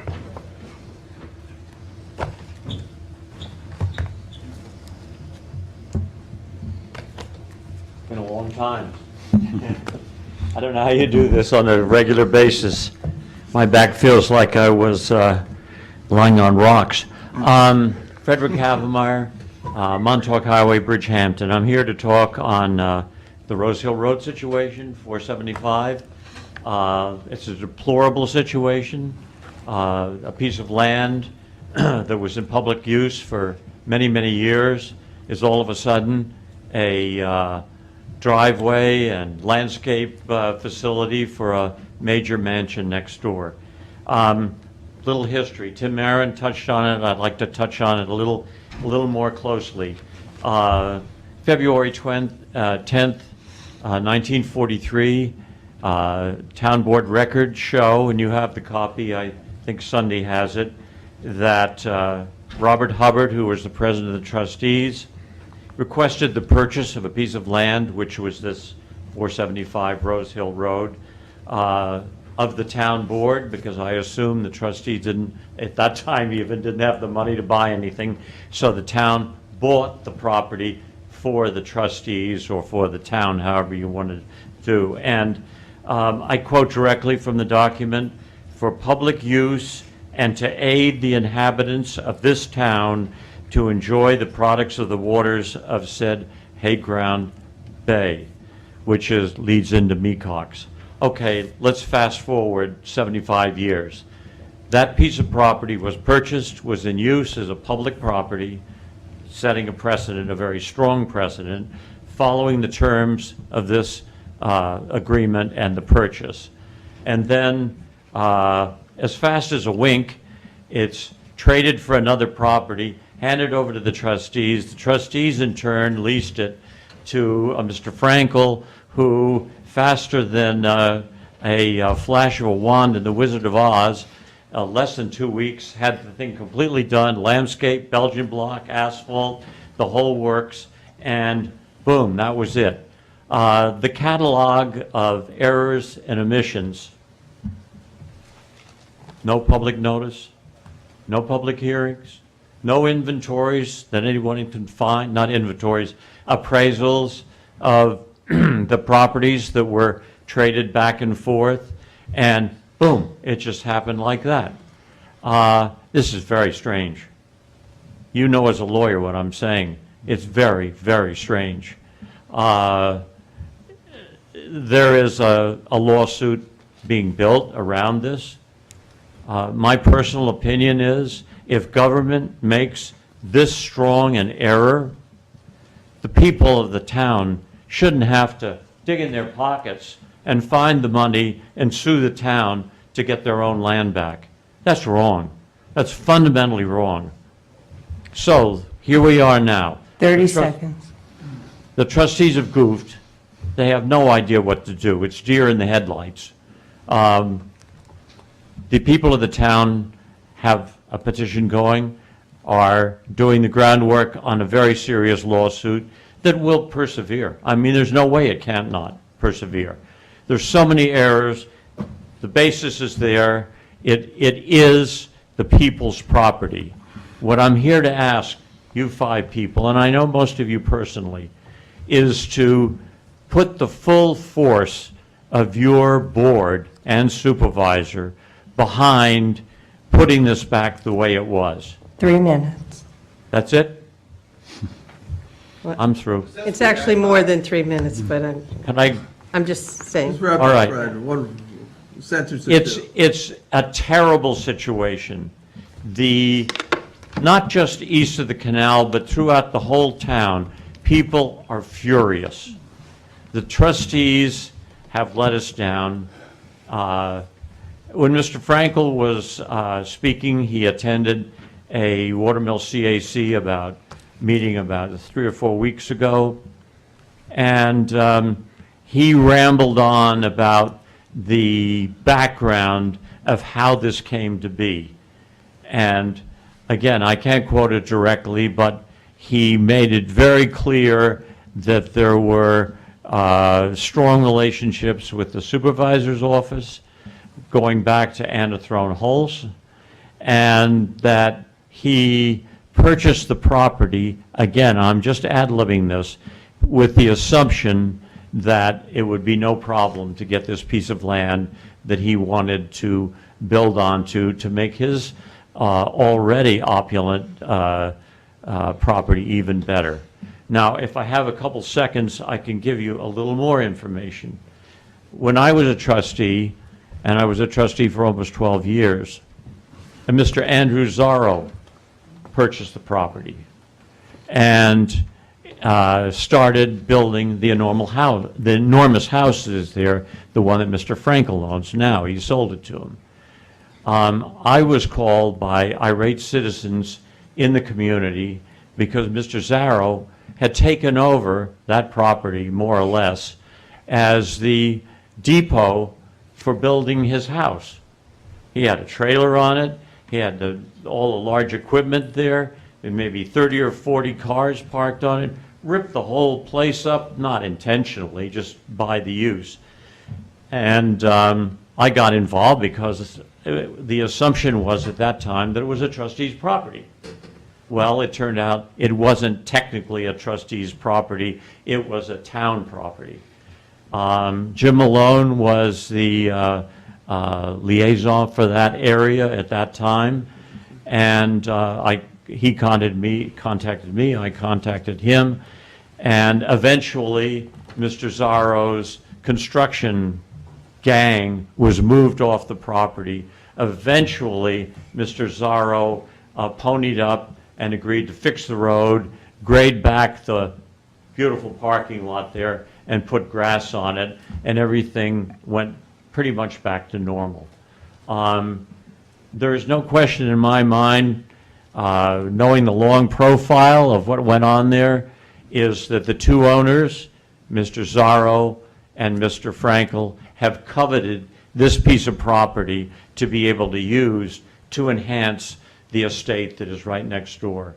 And they accomplished it. Didn't the prior, I don't know which board, but an earlier board grant some sort of access easement on the property? Anna Throne Hulse allowed, I've seen the signed document. There's something signed. Yeah, there's something signed. Minor egress onto the, very minor, to cover the illegal construction that Zarro had done there. He went all over the place. He just did what he wanted to, basically. She helped him legalize that. But it was very minor, just a couple of feet. What happened there now is the whole place is taken over. And I'm appealing to you because you are a more professional board. You've got your act together. The Board of Trustees is not the Board of Trustees that I was on. They're, I don't know what they are. I don't want to be critical of something because everybody cooks the way they cook, and you know, sometimes the food doesn't turn out too well. But in this particular instance, there's an obvious solution, and the obvious solution is to put things back the way they were. That has to happen. There's no two ways about it. Now, whether it happens through the town board working with the community and putting pressure on the trustees and Mr. Frankel, I don't know. Mr. Burke would know more about that. But the fact is that we as citizens, and I include Tim Barron in this, are putting a lawsuit together. And it will be successful. There's no question about that. There's so many errors, so many omissions in this that it's a travesty. So, you know, can we work together? Can we get this put back the way it was? I mean, actually putting it back is not a big deal. Building is one thing, unbuilding is quick. I would guess in a day and a half, with one bulldozer and one payloader, that place would be back the way it was. All you have to do is get rid of the building block, put all the landscape trees and all that on trailers and get it the hell out of there, done. So, it's not a big deal to undo this thing, but it is a big deal if you leave it there. A big, big deal. Because the people across the town, and I'm not just talking to people that have come to me, a lot of other people have been contacted, past trustees and other people in government, and people are furious, furious. It's a symbol of what can go wrong. One person has an outlandish amount of money, and they get what they want. If I went next door and did that on somebody else's property, I'd be in jail. So, anyway, I'm not going to thank you very much for giving me extra time. The bottom line is I'm appealing to you as 5 professional, sensible people and one very good lawyer to correct this pronto. And again, there's no such thing as half a crime. There's no manipulation here, or take out half the Belgian blocks. Back to normal, and let's go about our business. Thank you very much. Thank you.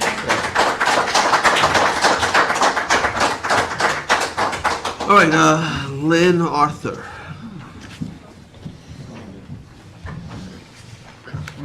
And Lynn is followed by Sarah, and then James Ewens is the last card. Okay, thanks.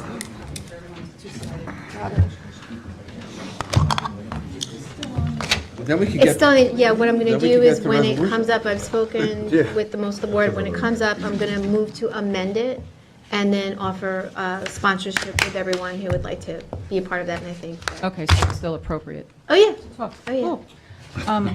Thank you. Well, wait, what are you talking about? First of all, I'd like to say thank you Supervisor Schneiderman and Town Board for allowing me to speak on this tonight. It's been a very interesting evening. Best show in town, in my opinion.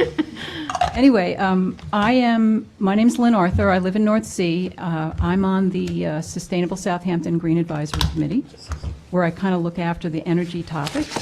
I'm also a subcontractor to the town. I do the public outreach for the energy efficiency and rooftop solar program. But tonight I'm here speaking on behalf of myself. So a little bit later on the agenda, as Councilwoman Scalera just said, I guess you'll be amending, or you'll be talking about the resolution in question, which is the memorializing of the board's commitment to the 400-plus plan and the New York State legislation that Assemblyman Thiel and Senator Laval have in committee that's requiring full transparency of proposed energy transmission enhancements. So in just a couple minutes, I want to just make a few comments for your consideration.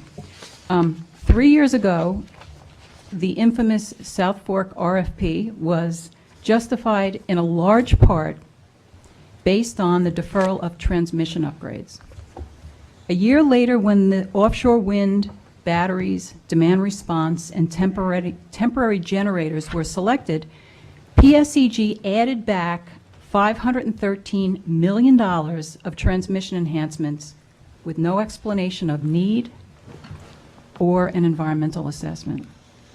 That's $513 million of transmission on the backs of ratepayers, us. 2 weeks ago, the article that I just passed around, this was just actually caught my attention in the last 24 hours. But 2 weeks ago, this article appeared in 27 East, thanks to Michael Wright. Even though PSEG only turned on the Montauk generator for 15 minutes last summer, PSEG decided to increase the number of compressed natural gas generators by 50%. And to add insult to injury, we are finding out about it after the fact by reading about it in the local paper. Please consider that compressed natural gas needed to fuel those generators have to travel through Southampton on 10-wheelers. twice a day on crowded roads when those generators are active. If, this is when they're turned on, if they're turned on.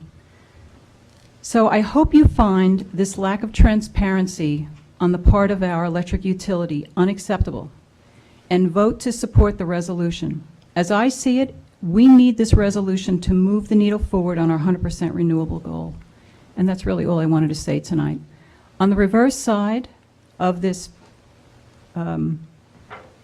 27 East article is a letter from Andrea Spilka. She had a family illness and could not be here tonight, but she's written a letter also in support, and I just wanted to share that with you. Thanks, Lynn, and on behalf of the board, I know we all thank you for all the work that you do, because you really get in the weeds on this topic, which is incredibly complicated and multifaceted, and we certainly appreciate it very much. Yeah, I wanted to add to that, too.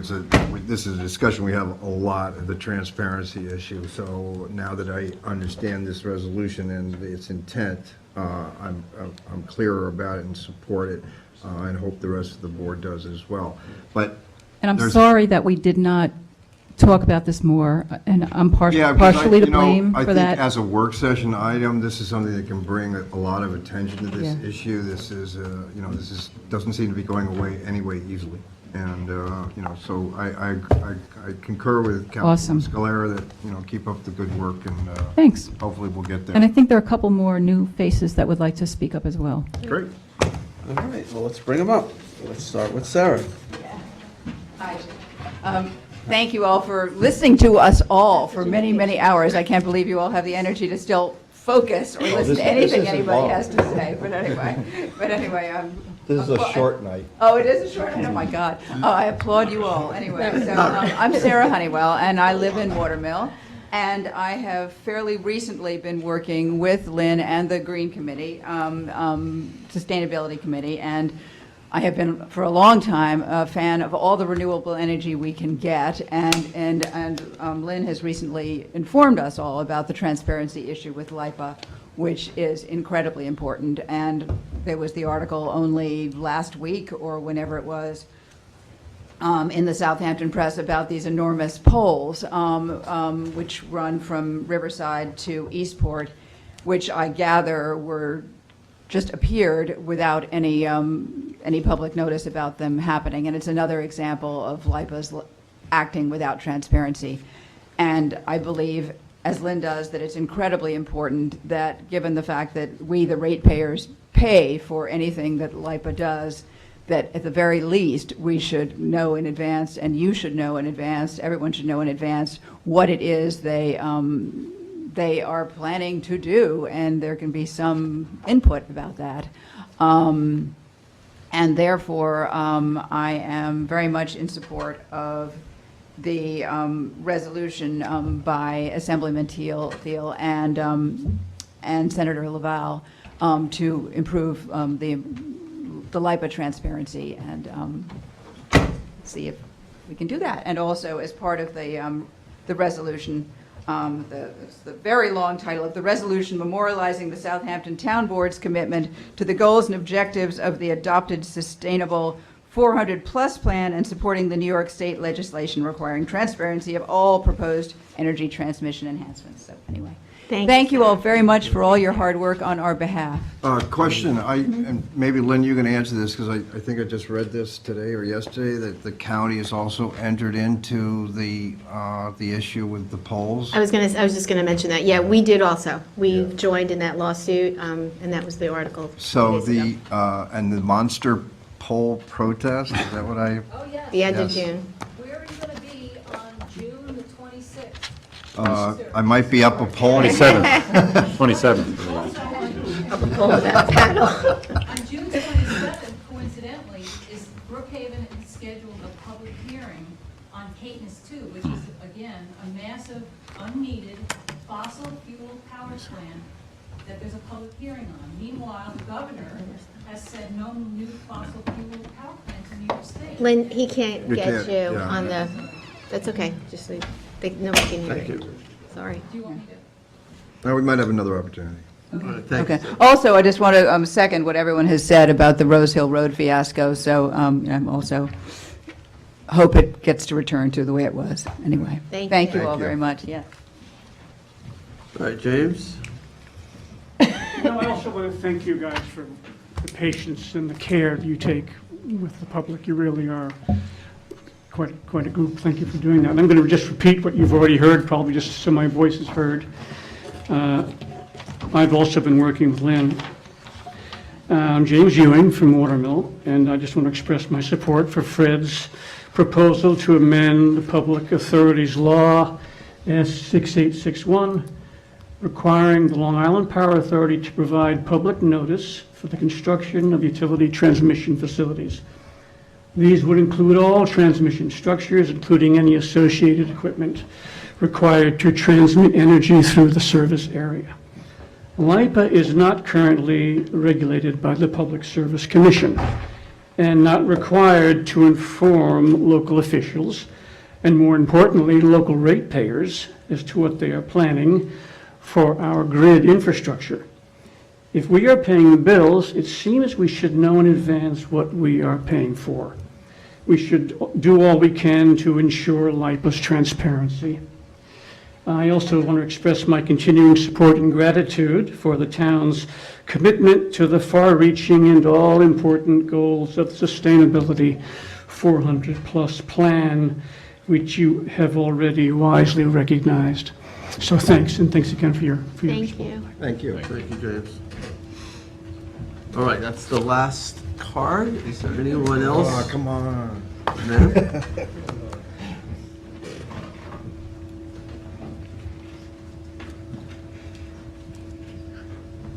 Hi, my name is Marilyn Zaretsky. To the supervisor and to the board, I just want to speak in support of trying to do something about Stahecki. My husband we did have code enforcement come to our house. We live on 2 Spinnaker Way. Pictures were taken, they were brought to the town. We were told something would be done. Our neighbors also, although it's a rumor about the water, we were told maybe we should be putting in methane meters. We lived in North Hempstead, and they did the same thing. There was a landfill that they told people to put in methane meters because the children were getting leukemia. And the town came forward and said, well, there's too much nail polish remover in the dump. That's what's doing it. Well, I don't think that was the case. I appealed to them then, and I appeal to you now. I grew up in Hicksville, next to the Superfund site of Circle Wire. I then went to school in Buffalo, where Love Canal was. 3 strikes and I'm out. I fought in North Hempstead, and they did not build the incinerator in the harbor because we did fight it, and the only way I got them to agree to not put it there, because Roslyn Harbor was a much smaller area and they could get a lot of people to vote not to do it there, is to convince them that the chemicals not only would make the children sick, but it could eat the paint off the Mercedes. Then I got the town out, and they then fought it. My husband and I are both cancer survivors, multiple cancer survivors. I like the word survivor. What's going on the Stahecki property is toxic to the children and all the families living there. We appeal to you to please to do something to stop it. The smell is toxic. The noise is toxic. Our property should not be polluted the way it is from what this man is doing. Just moving the entrance to Straight Path back to Major's Path is not the solution. Stopping him and bringing environmental health to North Sea and Southampton is what I'm appealing for. Thank So- you. Thank you. Anyone else? All right, I'll make a motion to close public portion. Second. Seconded by Councilman Bouvier. All in favor? Aye. Aye. Okay. So to the agenda. Now, there is a walk-on packet too. So let's try to get that added to the agenda, then we'll go straight through. So let me start by making motion to walk on 29-615, 29-618, 29-619, 29-622, 29-623, 29-627, 29-628. Second. So moved. Seconded by Councilman Scavone. All in favor? Aye. Aye. All right, so we have all of us on that, so that'll be part of the agenda at the end. All right, so we start with you, Councilman Scavone. 580. Town Board Resolution 2018-580 to authorize the purchase of asbestos abatement from Branch Services Incorporated. Do we have a second? Second. Seconded by Councilman Bouvier. All in favor? Aye. Aye. Approved. 581, co-sponsored with Councilman Bouvier and Councilman Scavone, authorizes the supervisor to sign contract extensions with Bilo Industries, Inc., Grade A Petroleum, and Miles Petroleum Company, Inc., for oils, lubricants, and grease. Second. Seconded by Councilman Bouvier. All in favor? Aye. Aye. Town Board Resolution 2018-582 to authorize the supervisor to sign a satisfaction of mortgage on community development block grant home improvement loan. Second. Seconded by Councilman Scavone. All in favor? Aye. Aye. Approved. 583 authorizes and accepts a check from Southampton Animal Shelter Foundation representing the required performance bond. Second. Seconded by Councilwoman Scalera. All in favor? Aye. Aye. Approved.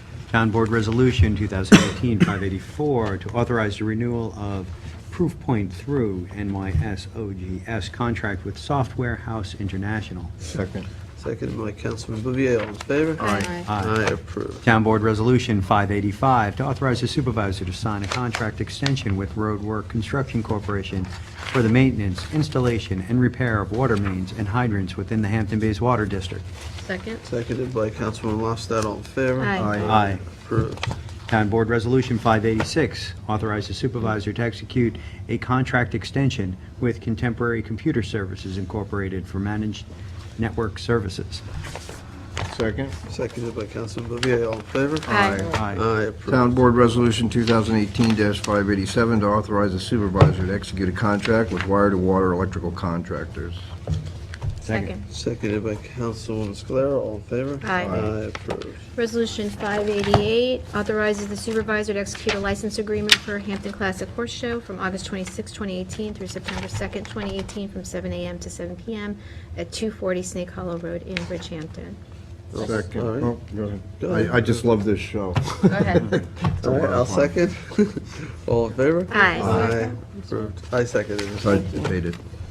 Town Board Resolution 2018-589, authorize the supervisor to execute agreements with Bentley Systems Incorporated for their Procureware cloud-hosted software solution to manage the town's operation for bidding and contracts.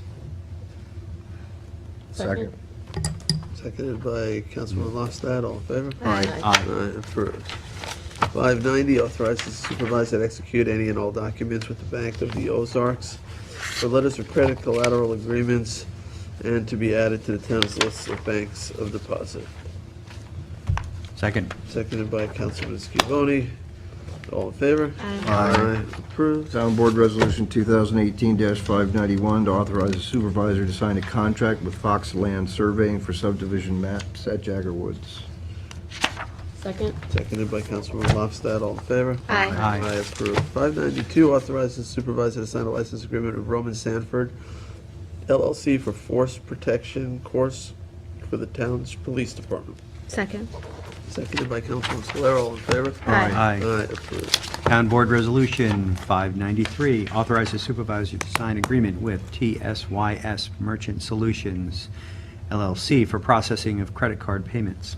Second. Seconded by Councilman Scalera. All in favor? Aye. Approved. Town Board Resolution 2018-594, authorize the supervisor to sign an agreement with Box Incorporated for Business Plus account licenses. Second. Seconded by Councilman Bouvier. All in favor? Aye. Aye. Approved. 595, authorize the town to participate in the Environmental Facilities Corporation's Clean Vessel System Program operation and maintenance project to support the trustees' pump out boat program for 2018.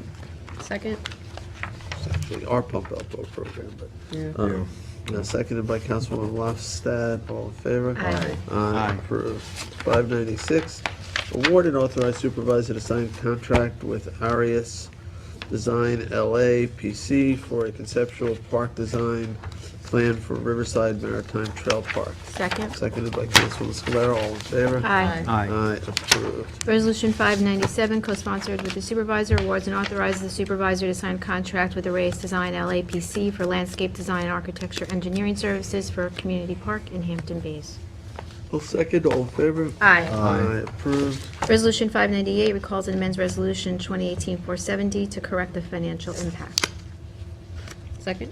Seconded by Councilwoman Lopstedt. All in favor? Aye. Approved. Town Board Resolution 2018-599, request to Suffolk County Legislature for the extension of 72H properties. Second.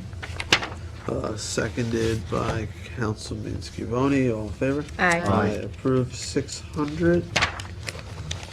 Amends the 2018 adopted budget for Controller's Office.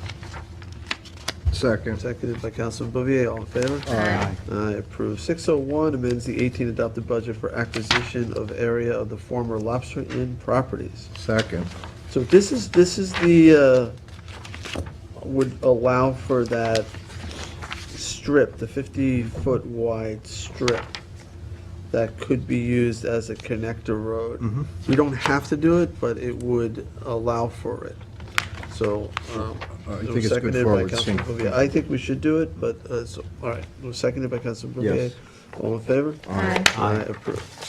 All right, 602 amends the 2018 adopted budget for Hampton Bays Water District. Second. Seconded by Councilman Scavone. All in favor? Aye. Aye. Aye, approved.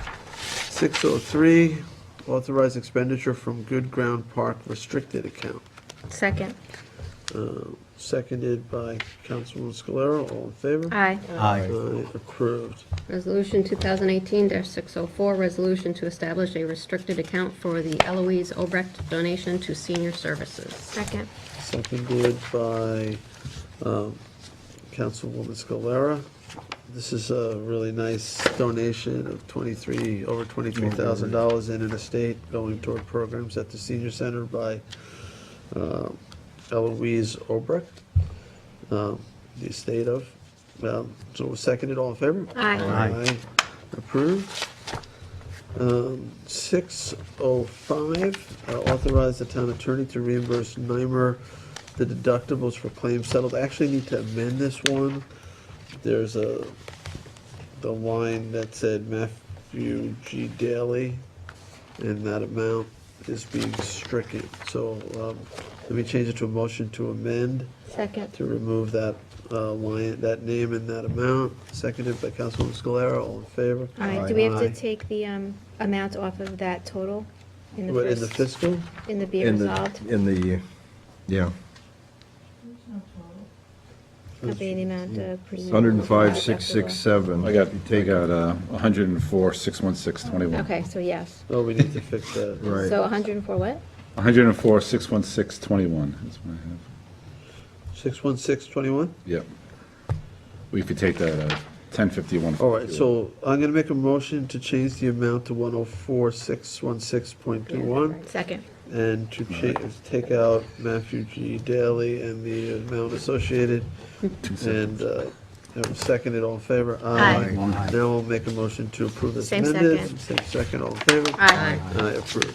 All right, 606, resolution of adoption amending Town Code Chapter 23 Code of Ethics to require disclosure forms in connection with town applications. Second. Seconded by Councilman Bouvier. All in favor? Aye. Aye. Aye.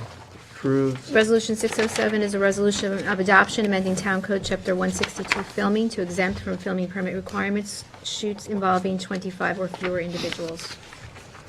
Second. Seconded by Councilman Scavone. All in favor? Aye. Aye. Approved.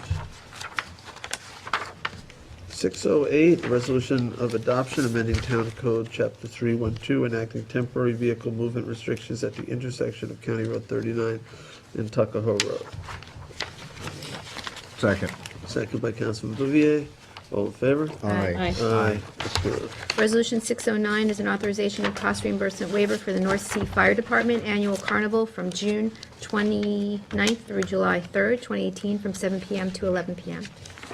Second. Seconded by Councilman Lofstad, all in favor? Aye. Aye, approved. Resolution 410 is an authorization of cost Whoa, reimbursement. 610. I'm sorry, 610. Authorization of cost reimbursement waiver for the Greek Orthodox Church Greek Orthodox Festival from July 12th through July 15th of 2018. Second. Seconded by Councilman Lofstad. I'd like to co-sponsor this one. Sure. All in favor? Aye. Aye, approved. 611, authorized Community Preservation Fund tax refund pursuant to the first-time homebuyer's exemption for Gedrius Matonis and Deva Matanin. Second. That's the best I'm going to do. Seconded by Councilman Bouvier, all in favor? Aye. Aye, approved. Town Board Resolution 2018 is 612 to authorize surplus auction sale for Highway Department. Second. Seconded by Councilman Lofstad, all in favor? Aye. Aye. Aye, approved. Resolution 613 is a cost reimbursement waiver for the East Quogue Village Green Summer Concert Series to be held Tuesday nights from July 3rd to July 31st, 2018, with rain dates of August 7th and 14th, 2018. Second. Seconded by Councilman Lofstad, all in favor? Aye. Approved. Resolution 614, I'm going to move to amend. As we discussed earlier, I handed out a copy to everybody, and the clerk's office, I think, also has this, but do you want me to read through the amendment, or just? I don't. I think we've seen Okay, it. all right, everybody's good. Well, So- I mean, just so want me- basically, it what says- you've added in the goal of 100% by 2025. Right, and I you've took put into direct consideration what reference John had to said and made more clear what the resolution is doing in terms of being memorializing the Assembly and That Senate the current legislation that's in right legislative now. intent, Right. So it's a resolution memorializing the Southampton Town Board's commitment to the goals and objectives of the adopted 400-plus plan and supports the New York State legislation requiring full transparency of all proposed energy transmission enhancements. And then the other amendment to that. Yep. All right, so it's motion to amend. I'll second, all in favor? Aye. Aye. Now motion, same motion to Same motion approve. on that title. Same second, all in favor? Aye. Aye. In fact, Thank you, does Lynn. anybody want to jump in on co-sponsor Yeah. that? If everybody wants to I think sponsor it, I that's think we discussed great. that. Happy the that board. whole Let's put the whole should board be on on it. Anybody not want to be on it? All right. I would well, like to be on it. I think this thing is awesome. Isn't I'm it? happy to vote for it. I think it is too. Look forward to thank you using it for more in the future. amending it. All right, so we'll put everybody on it. And we are up to 615. Tommy John? 2018 junkyard permits. Second. Seconded by Councilwoman Scalera, all in favor? Aye. Aye, approved. Town Board Resolution 2018-616, 2018 manufactured home community license. Second. Seconded by Councilman Bouvier, all in favor? Aye. Aye. Approved. 617 is the 2018 part-time salary schedule. Second? Seconded by Councilman Bouvier, all in favor? Aye. Aye. Aye. Is this everybody? Yeah, no, not necessarily. These are just, In parks. Lifeguards. it's a lot of people, though. We have to ramp up for the summer. Yeah. All right, so I think I'm at 618, appoints Lauren Alegu, Alegu, I'll say, to Public Safety Alegu. What do you think? Alegu. Alegu? Alegu, to Public Safety Dispatcher 1 position in Police Department. Second. Seconded by Councilman Scalera, all in favor? Aye. Aye, approved. 619, appoints Barbara Lombardi to Justice Court Clerk position in Justice Court. Second. Seconded by Councilman Scalera, all in favor? Aye. Aye. Aye.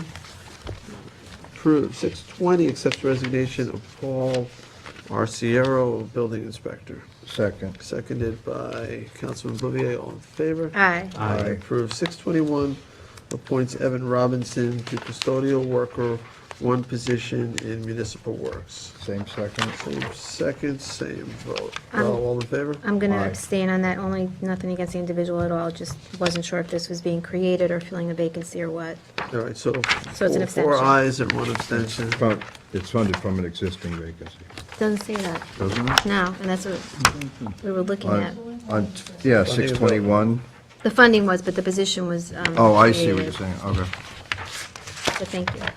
622, appoints Travis Lignelli to Records Management Assistant position in Town Clerk's Office. Second. Seconded by Councilman Scalera. All in favor? Aye. Aye, approved. 623 appoints Juliana Quant to Environmental Analyst position in Community Preservation. Second. Seconded by Councilman Bouvier. All in favor? Aye. Aye, approved. 624 appoints Laura Pettit to Senior Citizens Program Supervisor position in Civil Services, from Civil Services. Second? Seconded by Councilman Lofstad. All in favor? Aye. Aye. Approved. Congratulations, Laura. 625 accepts retirement of Alan Prokowski, minibus driver in Senior Services. Second. Seconded by Councilwoman Scalera. All in favor? Aye. Aye. Approved, and congratulations to Alan on his retirement. And best wishes. 626 accepts retirement of Barbara Ann Mayer, senior clerk typist in Southampton Town Police. Second. Seconded by Councilwoman Scalera. All in favor? Aye. Aye, approved, and congratulations to Barbara as well in her retirement. Thank you for your service to the town. 627 accepts retirement of Deborah Miller, Senior Citizens Nutrition Center Manager in Senior Services. Second? Seconded by Councilman Lofstad. All in favor? Aye. Aye, approved. Again, congratulations to Deborah Miller in her retirement. Best wishes. 628 is you, Tommy John. This would be a notice of public hearing to consider amending Town Code 3112 Vehicle and Traffic to exclude trucks over 10,000 pounds from using River Avenue in Eastport. Second. Oh, I'm sorry. Yeah, no, it's okay. I was going to give a little explanation, because I know we had some conversation on this. There's a marina down, and it's not at the end of River, it is at the end of South Bay. That's the main road. This river, this overpass is rated at 3 tons by the Long Island Railroad. There's a sign that says 3 tons. Wow. We would be making... Which is 6,000 pounds. Yeah. So we'd be kind of codifying this to keep Okay. trucks off it. All in favor? Aye. Aye. Aye. That's the notice of the public hearing. So that's approved. 629, a notice of public hearing to consider amending Town Code Chapter 312-12, Vehicles and Traffic, to authorize removal of stop signs on Scuttle Hole Road at the intersection with Millstone Road. Second. Seconded by Councilman Giovanni. All in favor? Aye. Aye. Aye. Approved. 630 is a notice of public hearing to consider amending Town Code Chapter 312-72 to prohibit left turns from Millstone Road onto Scuttle Hole Road. That's related to the same issue. Is there a second? Second. Same second. All in favor? Aye. Aye. Aye. Approved.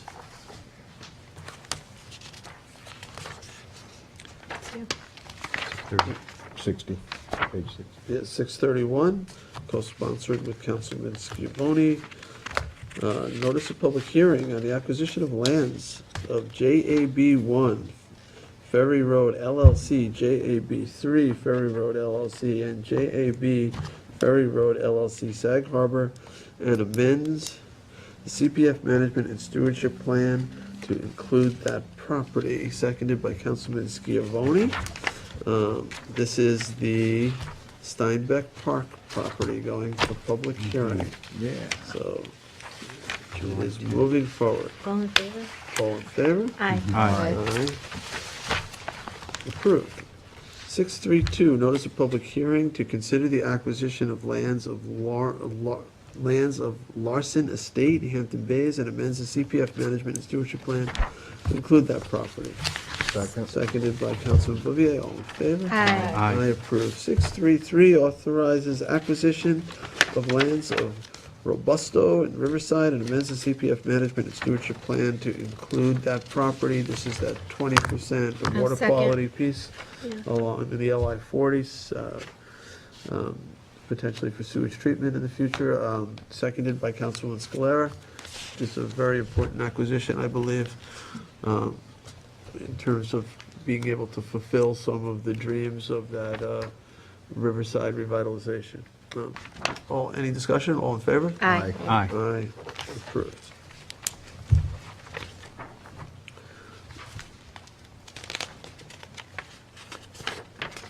All right, 634, amends the Town of Southampton Community Preservation Project Plan and CPF Management and Stewardship Plan to include the Peconic Bay Marina LLC property, Shinnecock Hills, and authorize acquisition. Second. Seconded by Councilman Bouvier. This is the Lobster Inn. I certainly want to thank Mary Wilson for really putting this whole thing together. It's a complicated transaction, a lot of moving parts with the restaurant there, the public marina, the access easement that we talked about, the aquaculture, the open space, and the water quality piece. This would be developed as, I believe, 25-unit condo plus a private clubhouse and private marina and other things, tennis courts and pools. I think this has a lot of beneficial uses for the community, both for the environment and for the economy, and for recreational uses such as the marina. So I'm excited about it. And we heard a lot of people tonight who spoke in favor of it, and I hope everybody will support it. Any other conversation? All right, I'll call the vote. All in favor? Aye. I'm going to abstain due to my concerns with the next resolution. All right, so 4 ayes and 1 abstention, but the resolution does pass. It is approved. All right, so we'll move on to the next one that's connected to it, 635. Amends this Town of Southampton Community Preservation Project Plan and CPF Management and Stewardship Plan to include the Manna Ocean Foundation, Inc. properties, Shinnecock Hills, and authorize acquisition of development rights. Second. Seconded by Councilman Bouvier. On the motion? On the motion? Sure. I just want to reiterate my concern. I'm going to be voting no. This seems to revolve around the aquaculture, and again, as I said during the public hearing, I had been following up with DEC and NOAA and Department of State and ACOE, and there are no permits in the foreseeable future.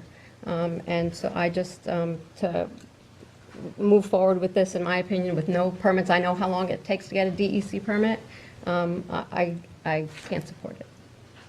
Okay. And she may never get permission to do the offshore fish farm. Right, I'm talking the inshore permits for this as well. Inshore stuff, she needs to own the property before she can apply, but we're restricting it to agricultural uses. Doesn't have to be fish farming, it could be a regular farm, but it can't be development. So And she assumed the risk in that purchase. she's assuming that risk. So if she can't get those permits, she can grow strawberries there. There's certain things that can be done there. It's not an enhanced easement, it's just a regular agricultural easement. All those things allowed under the Ag and Markets Law and under our program could happen there, but And she can't let it fall in disrepair. Right. Yeah, she's got quite a few restrictions. So, but I respect your opinion. Thank you. Okay, so, all in favor? Aye. Aye. No. And one, no. Councilwoman Ofsted is in opposition. All right, but the resolution is approved. All right, so that's going to bring us to the walk-on packet. All right, are you waiting for a particular resolution? You just passed the last two that I was paying attention to. Oh, okay. All right. The agent that brought the offering back to Mary back when that property came back on the market. Oh, okay. So, Congrats. we worked really hard to make that happen, and there's a lot of moving parts, and so we commend everybody that did it, because we had a lot of people circling for the development, and these guys were patient. They were. They were, and that's much appreciated. I'm glad that you guys got together and really worked hard to get it done. I was amazed at how many people came and Yeah. spoke in favor. I hope it's going to be a very positive thing for the community. I think it will be, and it's going to be nice that the public access is still have some way to get it. Really did a great job. Thank you. Thank you. Thanks. So you're John, I feel like John, the huh? rest of the show. We're going to be fast, we're only a couple more. Yeah, It's not too much. seven more to go. So, all right. Keep it going. 29615 authorizes the supervisor to execute a consideration agreement with the United States Golf Association, USGA, in connection with the 2018 U.S. Open Golf Championship at Shinnecock Hills Golf Club. This is basically a reimbursement for police security of $625,000, Second. which defrays a significant amount of our costs, seconded by Councilwoman Scalera. All in favor? Aye. Aye. Approved. 29618 is a 2018 notice to bidders for various types of signs to be provided to the town. Second. Seconded by, I'm sorry? Who'd that We come? both seconded it. Oh, okay. Seconded by Councilman Scavone, all in favor? Aye. Approved. Aye. 29619 authorizes controller to pay S&P Global Ratings, a division of Standard & Poor's, invoice for the town of Southampton credit rating for its public improvement serial bonds. Second. Seconded by Councilman Bouvier, all in favor? Aye. Aye. Approved. 29622 authorizes the purchase of bottled water for emergency distribution to private well owners within the survey test area associated with the ongoing investigation at East Hampton Airport. Second. Seconded by Councilwoman Lofted, all in favor? Aye. Aye. Approved. Number 5 is warrant number 11, capital number 11, CPF number 11, payroll liability. Second. Seconded by Councilwoman Scalera, all in favor? Aye. Aye. Approved. 29627, Home Rule Request Resolution in support of Assembly Bill A 10677B and Senate Bill S 8659B as it relates to the procedures and adoption of an annual budget by the trustees of the freeholders of commonality of the town of Southampton. Second. So, seconded by Councilman Bouvier. So this is we had already done a home rule message to a different bill. It has been changed. I think it's important to note those changes, though Kathleen is not here. It's basically treating the trustees very much like a fire district in terms of how they do their budgeting. I believe they would have a tax line. This is not going to be subject to a mandatory referendum. There are provisions in this bill that they may not increase taxes by more than 2%. So it's a little bit different than our cap, which we can pierce. They have no mechanism for piercing that. And they appear to have no bonding authority either. So, I'm sorry? No, I was just going to add to the fact that, I mean, normally you're more comfortable with a referendum being a part of it, but as they're not able to pierce that tax cap, it has its own kind of, limiting factors in it that actually. Or, make it a or little the bit more ability to bond as well, so. Right. And then that liability then is assumed, so. Right. Yeah, those are the types of things, the ability to increase their budget and ability to bond before that made me want to see a public vote on it. Now, since we're already funding the trustees at a certain level, this really now shows more transparency in the sense that you'll be able to see exactly what the trustees are receiving. And they'll have to have public hearings on And their they'll be budgets. fully accountable, so they are an elected body, and they will have to have their own hearings on their budget. So I'm going to support this. John, I know you seconded it. All in favor? Aye. Aye. Approved. And Christine, you want Aye. to read the last one? Sure. Only because the state legislature is going to close, I didn't get a chance to talk, I'm sorry. Only Oh, because sorry. the state legislature is going to, the session is going to end in 8 days, and we really need to get something done if we were to delay it. I would love to have the trustees' input on this before we voted, but the session's about to close. Right. And then we'd have to wait another year. Exactly. So, aye. Okay, so, yeah, I think I had the vote already, but we all were ayes, right? Right. Yes.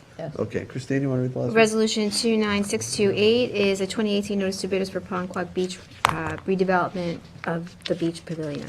Second. Seconded by Councilman Bouvier. All in favor? Aye. Aye. Aye, approved. All right, we have reached the end of the agenda. I'm hearing that we had some traffic issues again today, so I will reach out once again to the police chief and try to figure out what we can do to get traffic flowing a little bit better, particularly in the afternoon. It seems like the morning was getting better, was improved, but the afternoon is still a problem. So I will let you guys know as I hear, we're working with the state, we're working with the county, we're working with the town. But there's a lot of people out here for this Open, a lot of excitement with Tiger Woods and some of the other golfers out there.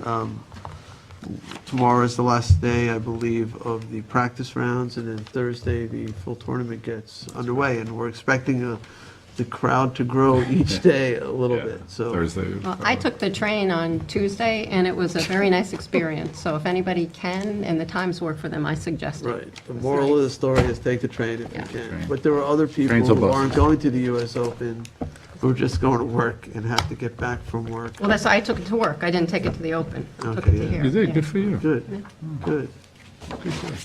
That's good, exactly. I will suggest that to I people. walked the last mile. Oh, Wow. It's not going to happen too often. Bring a bike. I think you put a bike on the train now. All right, so is there any other business? Those are the skins, I will sign them. Any other business? Seeing none, I'll make a motion to adjourn. Second. Seconded by Councilman Bouvier, all in favor? Aye. Aye.